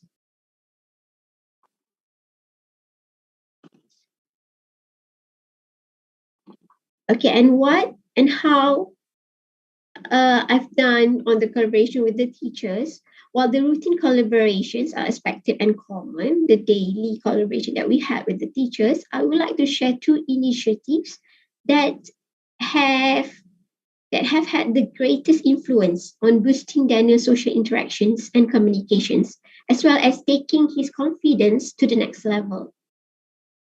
And the two is Schedule 8 and Playgroup. In the first 3 months of Standard 1, we engage with a Schedule 8. Schedule 8 provides support and help both Daniel and teachers during the lessons and report to us, the parents, on any difficulties. Okay, the major responsibility is to provide seamless transition from preschool to primary school by assisting Daniel in adjusting to his new surroundings. It is actually a big difference of setting in a where in the preschool with only 10 students in a class and the toilets in the classroom itself. Daniel was in Permata Kurnia, now known as Genius Kurnia. It's a special school for ASD child. But the primary school setting, they have 44 students in a class. And it is a very huge difference. And the toilets also is placed quite far from the class and sometimes in different level. Okay, the major, okay, she also the Schedule 8 teacher. She also helps to raise awareness of the fact that everyone is unique we may have similarities yet differ in other ways. Okay, this is a proper mindset to be nurtured in students from the beginning, to embrace each other and every individual's flaws and abilities. So I discussed with the shadow and the teachers. We come up with the script and we actually telling stories, interact with the kids in the class to nurture these positive vibes or thoughts so that they can start standard one and bring along the mindset throughout their lives. Okay, the second initiative was conducting a playgroup for consecutive 2 years from 2017 to 2018 when Daniel was in standard 1 and 2. Following discussion with the school counselors, the school has consented us to let us to use the counseling room for the playgroup. So the class teacher helped us to distribute the invitation memo to all parents in the class to find few members for the playgroup. The playgroup took place once a week, only 1 to 1.5 hours before school, with 3 to 4 peers, and was conducted by an external special education instructor. Okay, there were minor challenges, including to get the right timing due to other participants' transportation issues, as well as to have the optimal group composition in attaining the intended goal for Daniel.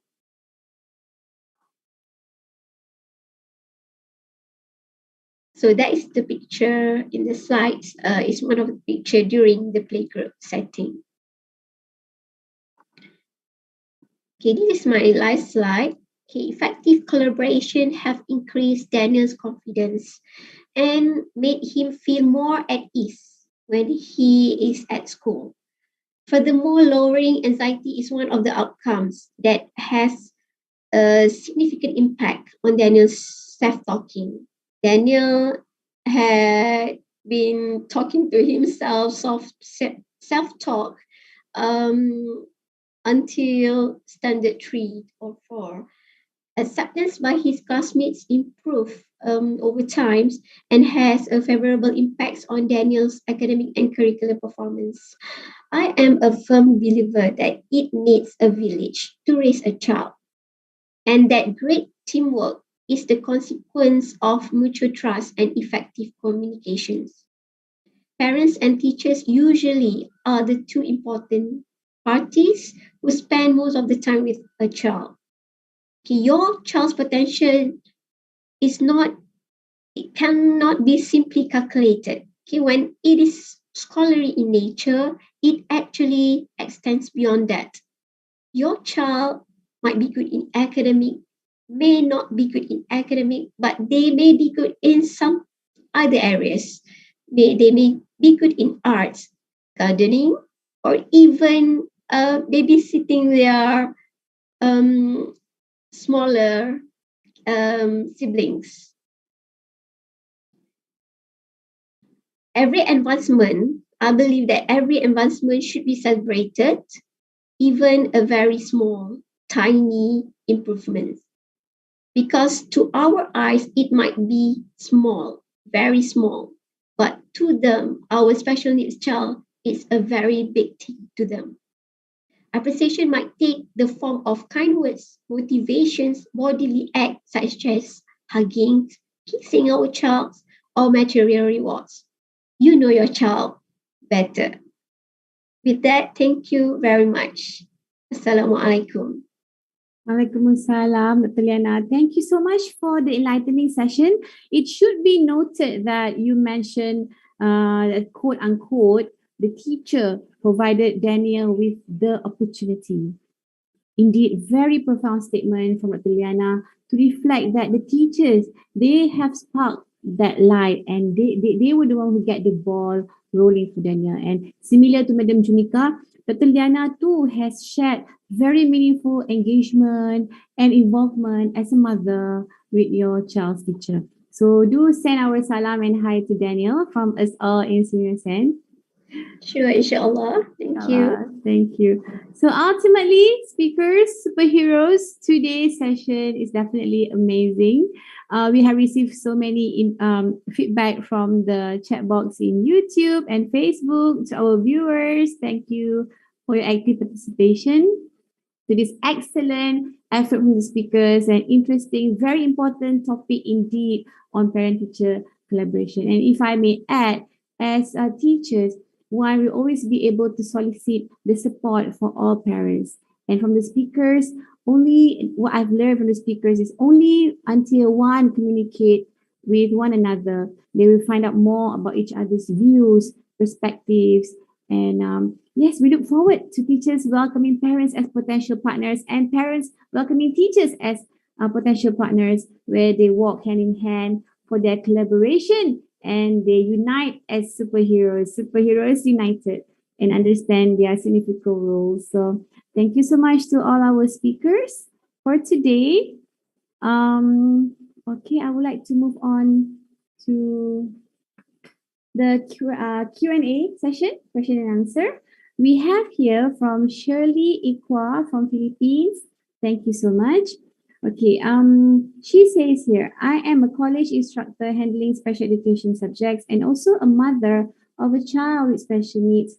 I just want to ask the speakers, what is the most effective motivation style to encourage families to fully collaborate with the teachers in planning activities for our children's development? I would like to invite Dr. Quay to start first, followed by Madam Ria, and Madam Sri Handajani, also Madam Junika, and Dr. Liana. Okay, each of you has 2 minutes to answer this question. What is the most effective motivation style to encourage families to fully collaborate with the teachers in planning activities for our children's development? Dr. Quay, the floor is yours. Madam Moderator, I think there should be mutual trust and respect for each other, and there should be accountability. Parents and teachers should be accountable to do their part and not just wash their hands off, or expect something to be done. The other thing I think is there should be realistic expectations, because if teachers have too high expectations or parents have too low expectations on the part of teachers, then there will be conflicts, there will be problems. So there should be clear expectations as well as realistic expectations. Another thing I think would be quite good is this partnership, we should ensure confidentiality. Whatever parents share with teachers, say in the parent-teacher meeting or in other meetings, should not be subjected to gossip in the staff room.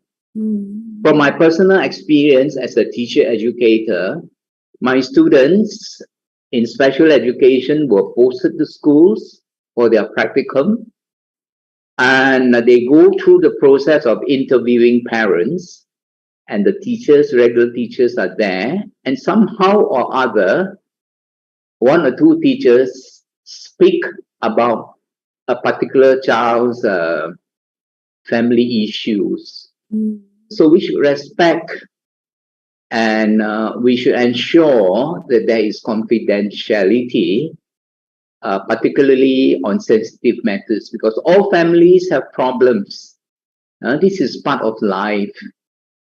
So I would like the other speakers to add on. Thank you. Thank you, Dr. Quay. Madam Ria, how would you like to add on to Dr. Quay's elaboration? Yes, thank you for that wonderful, really question, especially for special education parents who, from being a special education teacher and a parent of a child with special needs, I think that what really works is effective communication. That will be the source of a positive partnership with a parent. But the question is, how are we going to do that? First of all, we should establish that the understanding that we have to inform, we have to convey that message to the parents that we respect them, that we are sensitive to the needs of their child, of the learners. And the only way to be better able to work together to support children's well-being and development is to establish that strong partnership with them. That is why in every interaction with the parents, one of our goals is to strengthen that partnership with them. And like what I mentioned a while ago during the report, be an active listener. Listening is the foundation of effective communication. So, not all parents do the talking most of the time. Most of them are receptive to what are you going to tell them. And always remember, if the parents would understand these two things, respect and sensitivity, then we can start from there. We can move forward from there. We will be able to recalibrate the path, the plan that we are going to make uh, towards the success, not just academic success, but more of functional independence of the child with special needs. Yes. Well said, Madam Ria. Thank you so much. Madam Srihanda Jani, would you like to add to Dr. Quay's and Madam Ria's feedback on the most effective motivation style to encourage families to fully collaborate with the teachers in planning activities? Okay, thank you, Ms. Haila. In Indonesia, in the school, there's always a parenting session. In the parenting session, there's always one way. The parents did not want to speak what their problems. They don't want to others know what their problems. So I think the effective way is the parents can talk with the teachers privately, maybe in their home or in the school. And in this partnership, it must be mutual. And then the parents and the teacher sets the goals for the children, for their child in the same assumption, in the same opinion. So for the teachers, we do not judge the parents that they do not know anything or just like that. We must see the positive for the parents. Maybe the parents is busy. Maybe the parents is another children to take care. Yes, to take care. So I think we must heart to heart to talk with the parents and then make the parents as the best friend. We must know that parents with the special needs children, who has the special needs children,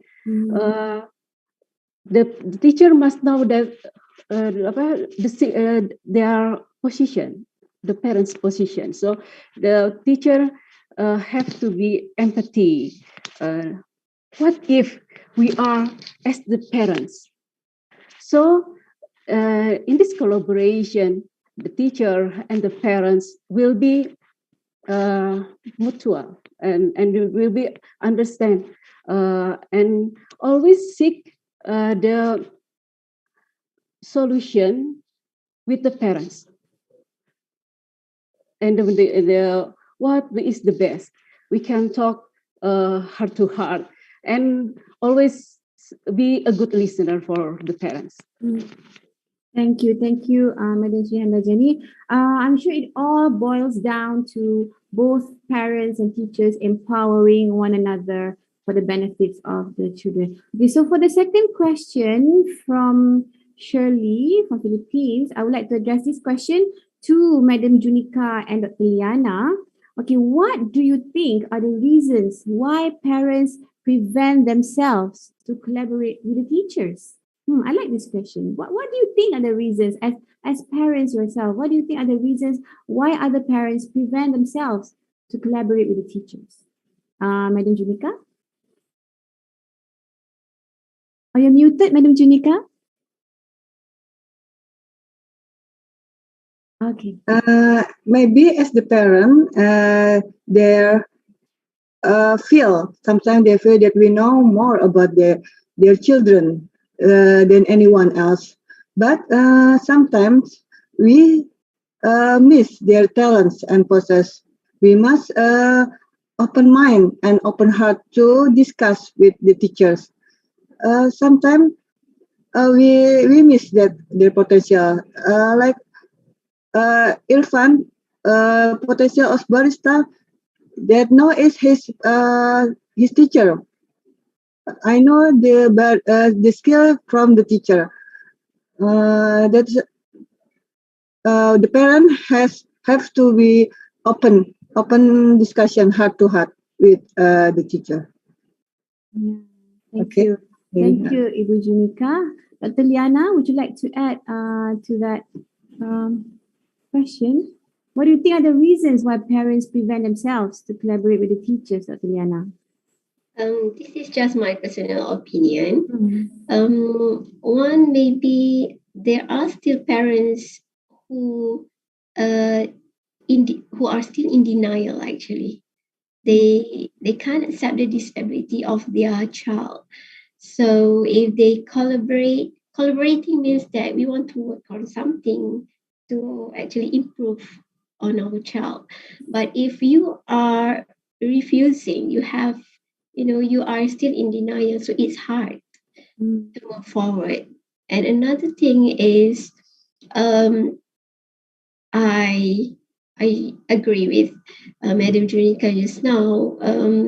Some parents they have like very high ego that they think that they know everything, but it's totally incorrect, because from my experience, my journey with Daniel, I can see that sometimes we are not the one that can unleash the potential from our kids, because to them that we are their mother and parents, they are really comfortable with living with us as a child. But when there are a third party come to them and try to to do activities, then only we know that our child have other abilities. So we need other person to tell us such information. So that is my opinion. Thank you. Thank you, Dr. Liana. I would like to also ask the speakers here, Dr. Quay, Madam Ria, Dr. Shahjani, Madam Junica, and Dr. Liana. What is your opinion on, like, some children, they behave at home differently, and when they're in school, if they're different, they're totally different person. Like when they're at home, they're very talkative, but when they're at school, they have this selective mutism, right? So then when teachers report to the parents, they'll say like, oh, your child is this and this and that. And the parents, on the other hand, are debating like, oh no, my child is not like that. Why is he or she like that in school? So what would you like to add to that issues there? Dr. Quay, yeah. Well, I really agree with you. This could be quite daunting and quite a big problem. There might be different rules, at home, different sets of rules. Grandparents, for instance, are more indulging, and parents might be indulging too. But in school, the culture of the school is that you probably have to conform to some norms and so on. So these need to be breached. And initially, parents must be made aware that if they communicate, if there is effective and regular communication, with teachers, with the school, then this will bridge the gap. And ultimately, it will help to reduce whatever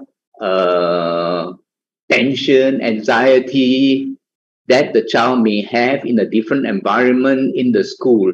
And also bear in mind that the child with special needs may not be accepted, may be taunted, and there might be bullying in the canteen, in the assembly, in the field.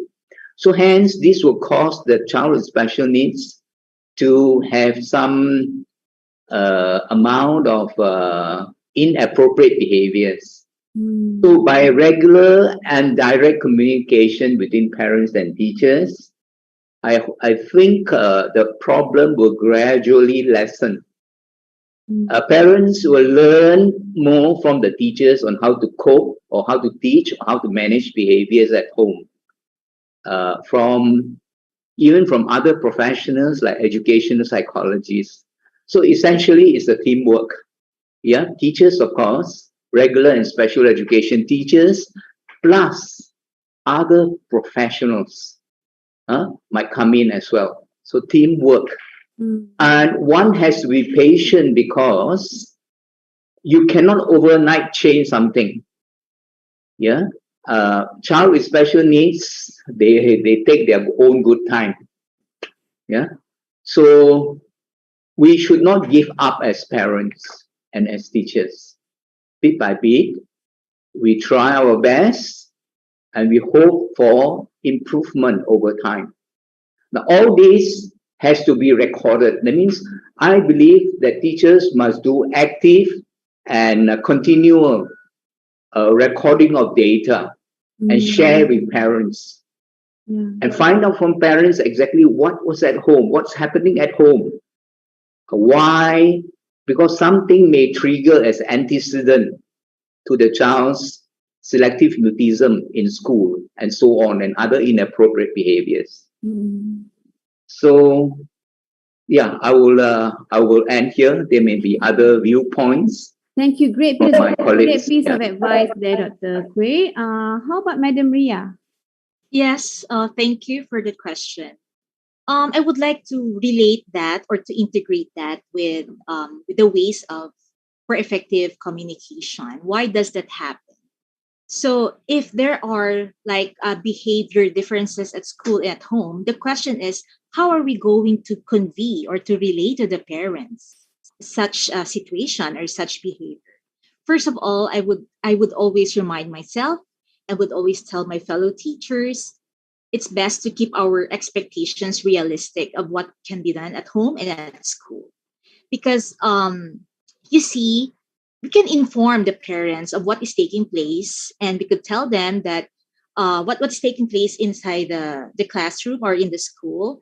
And it is also one way to look at that, not as informing them of the struggles, informing them of difficulties, but rather we're gonna see that as the opportunity, okay, to tell them that we want to work together to come up with an agreement of how to best handle the situation. Because you see, normally problems usually really don't go away by themselves. I mean, concerns, and as teachers, we really need to document that. We don't have to leave them just like that. It's just a simple or minor situation. No, it doesn't work that way, because there might be time that it might escalate, and it might be difficult to repair that later on. So as teachers, I think it's best to prepare for conversations about difficult issues, because this is because parents they might feel upset. They might feel, that anxiety, and they might feel stressed by this conversation, especially when it comes to behavior manifestations of their child at home and at school. So, but if we think ahead of what we need to say about what was the most sensitive, we should do it in a very, very respectful way, so we can have our discussion go well. I think we can explain what might contribute to that behavior. Sometimes it's not really the behavior. I would always tell my fellow parents of the child with special needs and also my colleagues in special education center, sometimes it's not the behavior per se. Sometimes it's the sensory.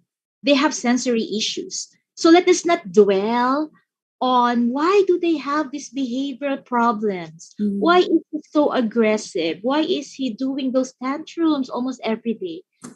I think it's best to be educated, to learn more of sensory processing disorders. It will really help us to work on how to perceive that situation. Thank you. Well said, Madam Ria.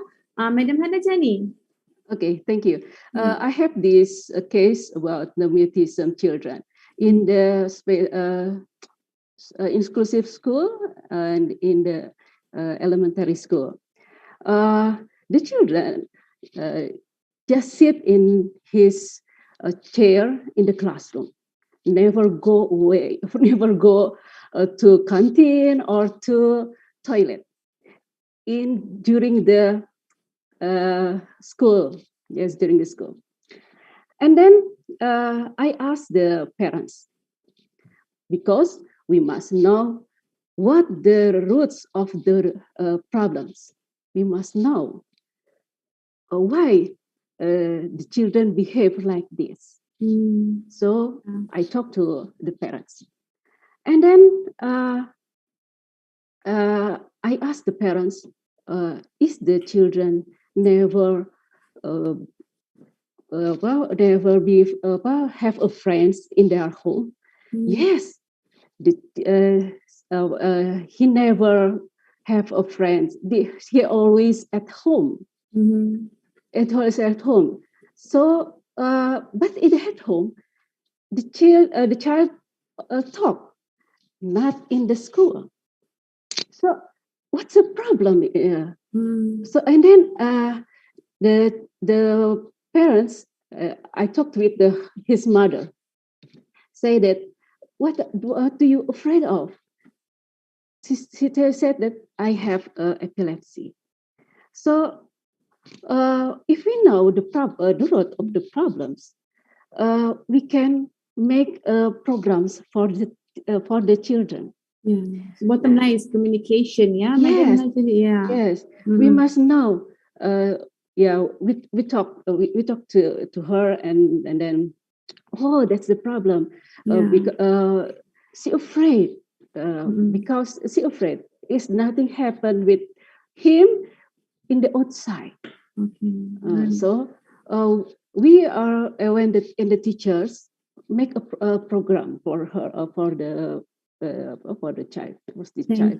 And then what is the program of this child? The program is the student all the student in the classroom must support him. Must support him. The peers, the surrounding. Yeah, the surrounding must make a friends with the other student. Yeah. And the other student make a friends, support him. Support and empower one another. Thank you so much, Madam Hanajani. Okay, so sis, our due to time constraint, Dr. Liana and Madam Junika, you each have 1 minute to somehow give your feedback on this issue, like the differences of behavior of the child at home and in school, and that should sort of create conflicts between teachers and parents. Madam Junika, 1 minute, sorry. Okay, thank you. Maybe this issue can be because the different environment at school and home. And the key of teaching is consistency. At school, the teacher is consistent with the learning, but at home, family and parent is less in consistency, and this is important as a good cooperation between teacher and parents. Dr. Liana, thank you, Madam Junika. Dr. Liana. You're welcome. Actually, I think it's not about a special needs child. We ourselves also have the dual personality behaving Yeah. differently at different setting. And as for my case, my son with autism, they have this kind of they have high anxiety, and any things can trigger them in school, because we do not know what is happening at school, but we are not there during the school time. So as what the other speakers mentioned just now, we need to understand, put some empathy. As teachers, we should have that quality. Okay, we must put some empathy so that we will try our best to find what is the cause of the of behaving like that, like this. Okay, there must be something that trigger the child. It's not purposely that they are behaving like that. If nothing happened, because it happened to my child once when he beat at school. Then we talk about the I communicate with the teacher. Then only I know that he is really afraid of the thunderstorm. So that's why he just stay in class. He doesn't want to go out because because to them the thunderstorm is like monster that wants to eat him out, something like that. Okay, that's all for my sharing. Thank you, Dr. Liana. Thank you so much. I would definitely say it's a remarkable and extraordinary sharing sessions with our superheroes here for today, and to all the superheroes who have joined us, our viewers on YouTube and Facebook from the beginning until now. And also we have also would like to feature the next. Thank you so much. We'll get back to the speakers after this. Yeah, we would like to move on to Disability Inclusive Education Innovation Competition 2023. And here is the teaser video for the upcoming Disability Inclusive Education Innovation.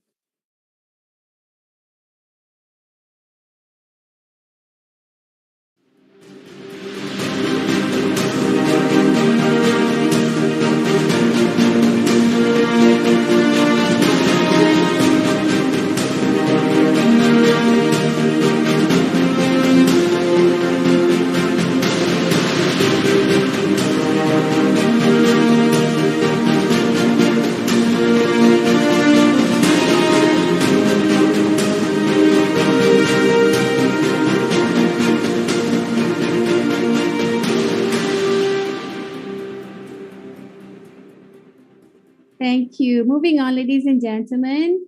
In conjunction with SEAMEO SEN 10th anniversary this year, SEAMEO SEN will be organizing a virtual celebration to honor its achievement and celebrate its success throughout its 10 years of establishment. Let us join insightful sessions with the respective experts from SEAMEO, UNESCO, and ASEAN entitled Leading for the Future of Disability Inclusive Education.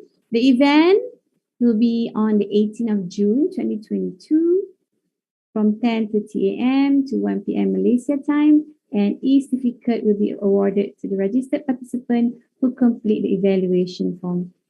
Yeah, I'm sure all of you are thrilled for this 10-year anniversary, SEAMEO SEN. It's going to be fun-filled day for us all, and we look forward to your support and for you to join us. And now, for you to find out more on our upcoming events, please do follow us on our social media, on our Facebook, Twitter, Instagram, and do subscribe on our YouTube channel. Now, without further delay, it has been truly mind-boggling. I've learned a lot from all these 5 superheroes for today. Our speakers, Dr. Kui, Madam Ria, Madam Sri Handajani, Madam Junika, and Dr. Liana. All of you are truly amazing and inspiring. We look forward to have you again for our next session in the future with SEAMEO SEN. So thank you so much for that. And now, without further delay, I would like to invite our director of SEAMEO SEN, Dr. Haja Nani, to give away the certificate of appreciation to our speakers. Let us start with Dr. Kui. Thank you for your contribution. Madam Ria Sereno. Here is your certificate, madam. Thank you so much for your contribution, for your time, for your effort. Okay, next, I would like to invite Madam Sri Handajani. Thank you, Madam Sri Handajani. And next is Madam Junika. Madam Junika, here's a certificate for you. And last, definitely not least, Dr. Nurliana Muhammad Basri. Thank you so much for all of your amazing effort, your time, the knowledge that you have shared. And it's truly empowering. And we really hope that all the other parents and teachers out there who have joined us on our YouTube and Facebook are inspired to have further collaborations. And if you have further collaborations with your teachers and parents at your school, do share with us, do email us and share updates, because we do look forward to hear from you. Now, moving on, I would like to invite the next segment for today is the Hall of Fame 2022 recipients. Okay, for your information, to all our viewers here, during our training sessions, the trainers, will teach train the teachers and facilitate them on the knowledge of the topics that presented. So they are required to do action plan, because with the action plan, they will receive certificate of excellence. And for this year, for best practices in promoting and implementing conducive learning environment for teachers of students and with learning disabilities, as well as for the course with topic teaching strategies for teachers of students with hearing impairment and learning disabilities. These are the Hall of Fame recipients 2022 from Thailand, Pilaiwan Jaikla. Congratulations. From Philippines, Christine Mai Alibot, Miss Jasmine P. Sibayan, Miss Blessy Lin A. Azarkon, Miss Sharame D. Estigo, and Miss Loris B. De La Cruz. Congratulations. So we have a video from all of the Hall of Fame recipients. So let us watch the videos now.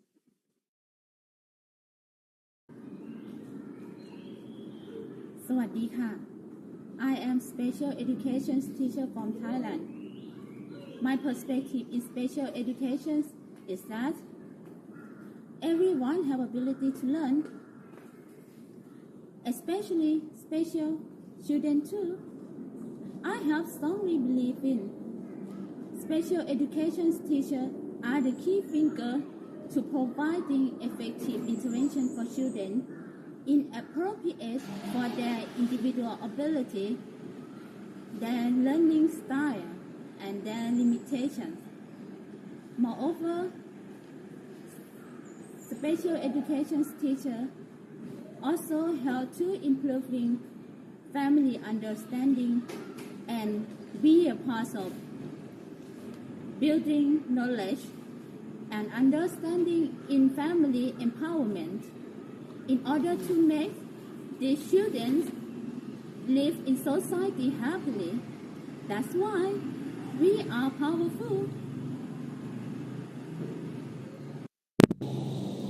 Hi everyone, my name is Christine and I am a teacher handling special students in the Philippines.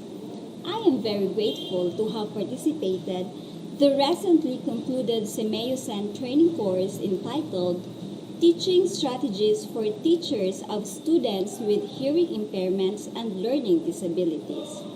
My participation in this course made me realize that every day is a new day to teach and to think of appropriate strategies to achieve desired outcomes. With the sessions and topics discussed, I realized that there is so much that I can do for them as the days go by. With that, I am very thankful and at the same time honored to have partaken this international endeavor. It helped me grow as a teacher.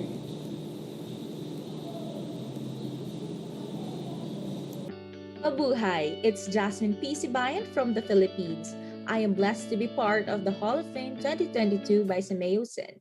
Catriona Gray once said, and I quote, "If something is worth doing, then it is worth doing well." In connection to this, as a child, I always believed that when I'm given a job, I must do it right and I must do it right away.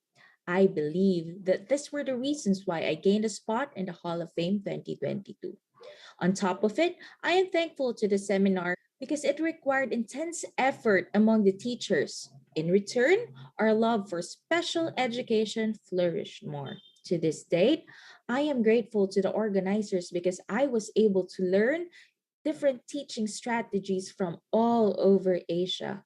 I too had the opportunity to share my learnings to my co-teachers through a REECO seminar here in the Philippines. This strengthened my dedication in teaching. And I would like to end this with love and light for today's education and beyond. Padayon.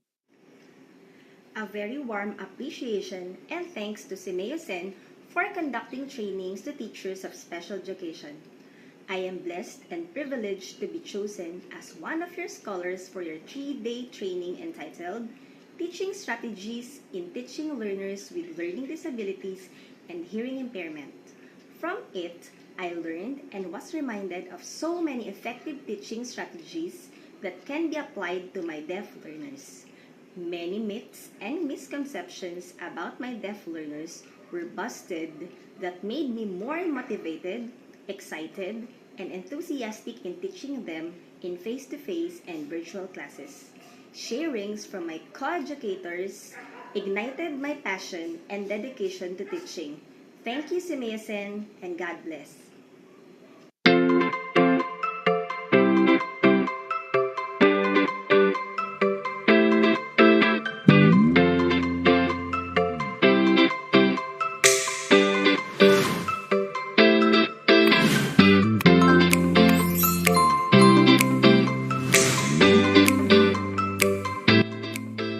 Mabuhay! This is teacher Shara Estigo from Parang Marikina City, Philippines.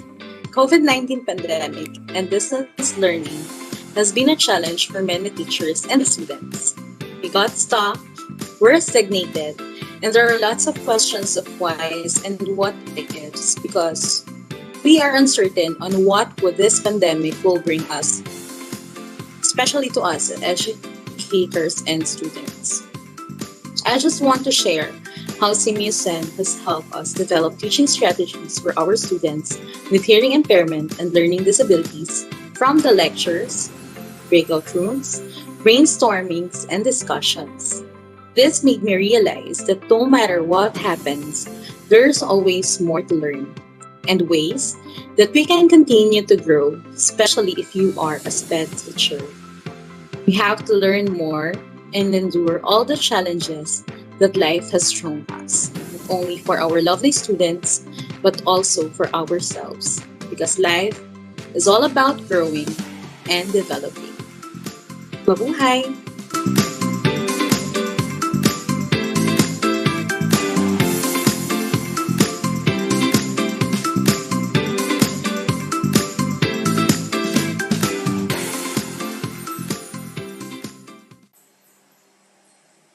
Mabuhay!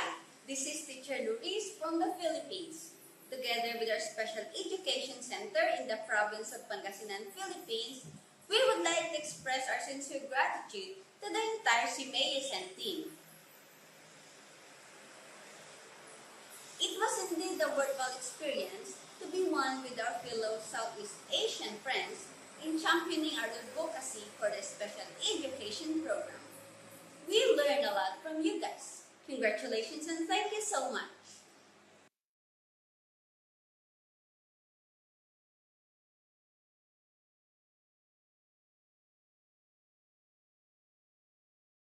Thank you to all of the inspiring teachers. Terima kasih, Khop Kun Ka, Salamat to all our recipients of Hall of Fame. All of you truly deserve this recognition and we hope that your sharing earlier have inspired more educators out there. Now, ladies and gentlemen, moving on, I would like to invite our Deputy Director, Dr. Muhammad Azli Sani Mat Jalil, to deliver his closing remarks. Please welcome Dr. Azli. Assalamualaikum and a very good day. Dr. Hanani binti Harun Rasid, Director of SEAMEO SEN, our honorable speaker today, Associate Professor Dr. Hassanah Turan, Senior Lecturer, Center of Community Education and Wellbeing, Universiti Kebangsaan Malaysia, SEAMEO SEN Regular Course Organising Committee, and to all participants from SEAMEO member countries. I hope everyone is doing well. Congratulations to all for successfully participated in this 3 days course. Preparation of Functional Individualized Education Plan, IEP, for students with special educational needs. I strongly believe that everyone has learned an abundance of knowledge and inputs on the best ways to prepare a quality IEP for students with disabilities. As a regional center for special educational needs, it is one of SEAMEO SEN Trust to provide platforms that gather inputs and information for fostering special educational needs within SEAMEO member countries. This time around, SEAMEO SEN is very delighted to be able to share the best practices on preparing and implementing a quality individualized. Thank you, Dr. Muhammad Azli. Okay, Mr. Shabil. Let's move on, yeah, Mr. Shabil. Okay, we shall now feature the QR code for all our enthusiastic participants and viewers from morning. I would like to share the evaluation form. Okay, here's the link and the QR code. Okay, for today's session, do scan the QR code here. And then Puan Mastura will also share the link in the YouTube chat box and Facebook chat box. Please make sure that you fill out the form, fill out the evaluation form that will be open until 3 p.m. Malaysia time in order for you to receive your e-certificate of participation. We will share this QR code again later. In the meantime, Puan Mastura, please do share in the chat box, yeah, in the YouTube chat box and Facebook chat box, the link to the evaluation form. Thank you so much. Again, I would like to remind all of our participants to follow us on our YouTube channel, Facebook, Instagram, and Twitter. Thank you. And to our speakers for today, where are you? Thank you so much. All of you have been working so hard from the moment we first communicate until today. You have truly portrayed and unleashed the superhero in all of you. Thank you so much for doing this. Thank you so much for making this a success for all of us here. And most definitely, ultimately, it's for the parents and teachers out there and for the community with special education needs. So thank you so much. Your sharing has truly been wonderful and beneficial to all of us. Thank you. Would you like to say a few words before we say our farewell? Dr. Quay, 1 minute. Amazed by all the effort put in by your team, by the panel members, and your effort through technology. I think it's just amazing. I'm truly amazed, and I would like to congratulate everyone. So proud to be part of this event. Thank you so much. All the very best. Thank you, Dr. Madam Arya. Thank you once again for this opportunity. I'm really grateful for this. And congratulations, SEAMEO SEN, and more power to your future webinars, helping teachers and parents a lot. Thank you. How about you, Madam Srihanda Jani? Okay, thank you. This is for the teachers. always see a positive things from the children and from the parents. So that will make us enjoy the process when we collaborate with the parents. Thank you. Thank you, Madam Sri Handajani. Mana Ibu Junika? Okay, thank you. Keep the spirit in working together between teachers and parents. Thank you. Well said, Madam Junika. Dr. Liana? Thank you so much for the very valuable insights from all the speakers. Thank you, SEAMEO SEN, and congratulations for having the webinar. To all parents out there, there's nothing such as very little improvement. Every improvement is a great achievement, actually. So keep on going, moms and dads out there. Take care, everyone. Thank you. Thank you, Dr. Noliana. Thank you so much. Again, I just can't seem to thank all of you superheroes for this wonderful effort. So I hope to see all of you face to face one day, inshallah. Okay, I already meet Dr. Quay face to face. Looking to see all of the rest of the speakers face to face as well. Okay, with that, we would like to share the Facebook, YouTube, and Twitter, right? Okay, there it is. Do follow us. Okay, let's keep in touch through our social media accounts. And of course, we would like to thank our committee member who has made this webinar a success. Here they are. Okay, from Training Consultation Division, as well as from Strategy and Communication Unit. Thank you so much, guys, for all of the amazing effort and throughout the entire preparation until now. Thank you so much. And now we have come to the end of today's webinar. Thank you. Terima kasih. Kopkun ka. Salamat. Bye, everybody. Assalamualaikum.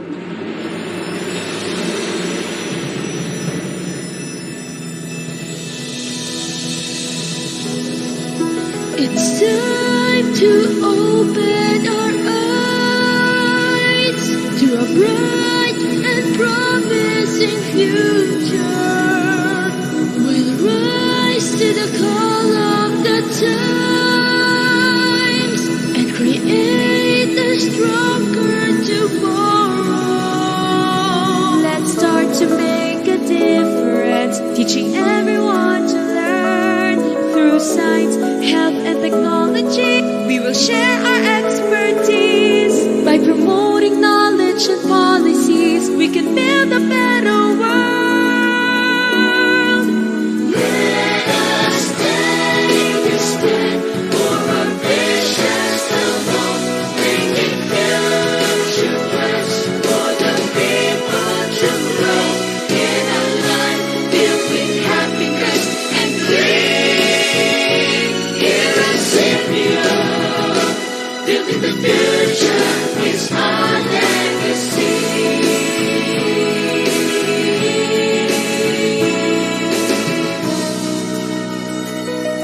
We'll achieve our goals through partnership, creating opportunities.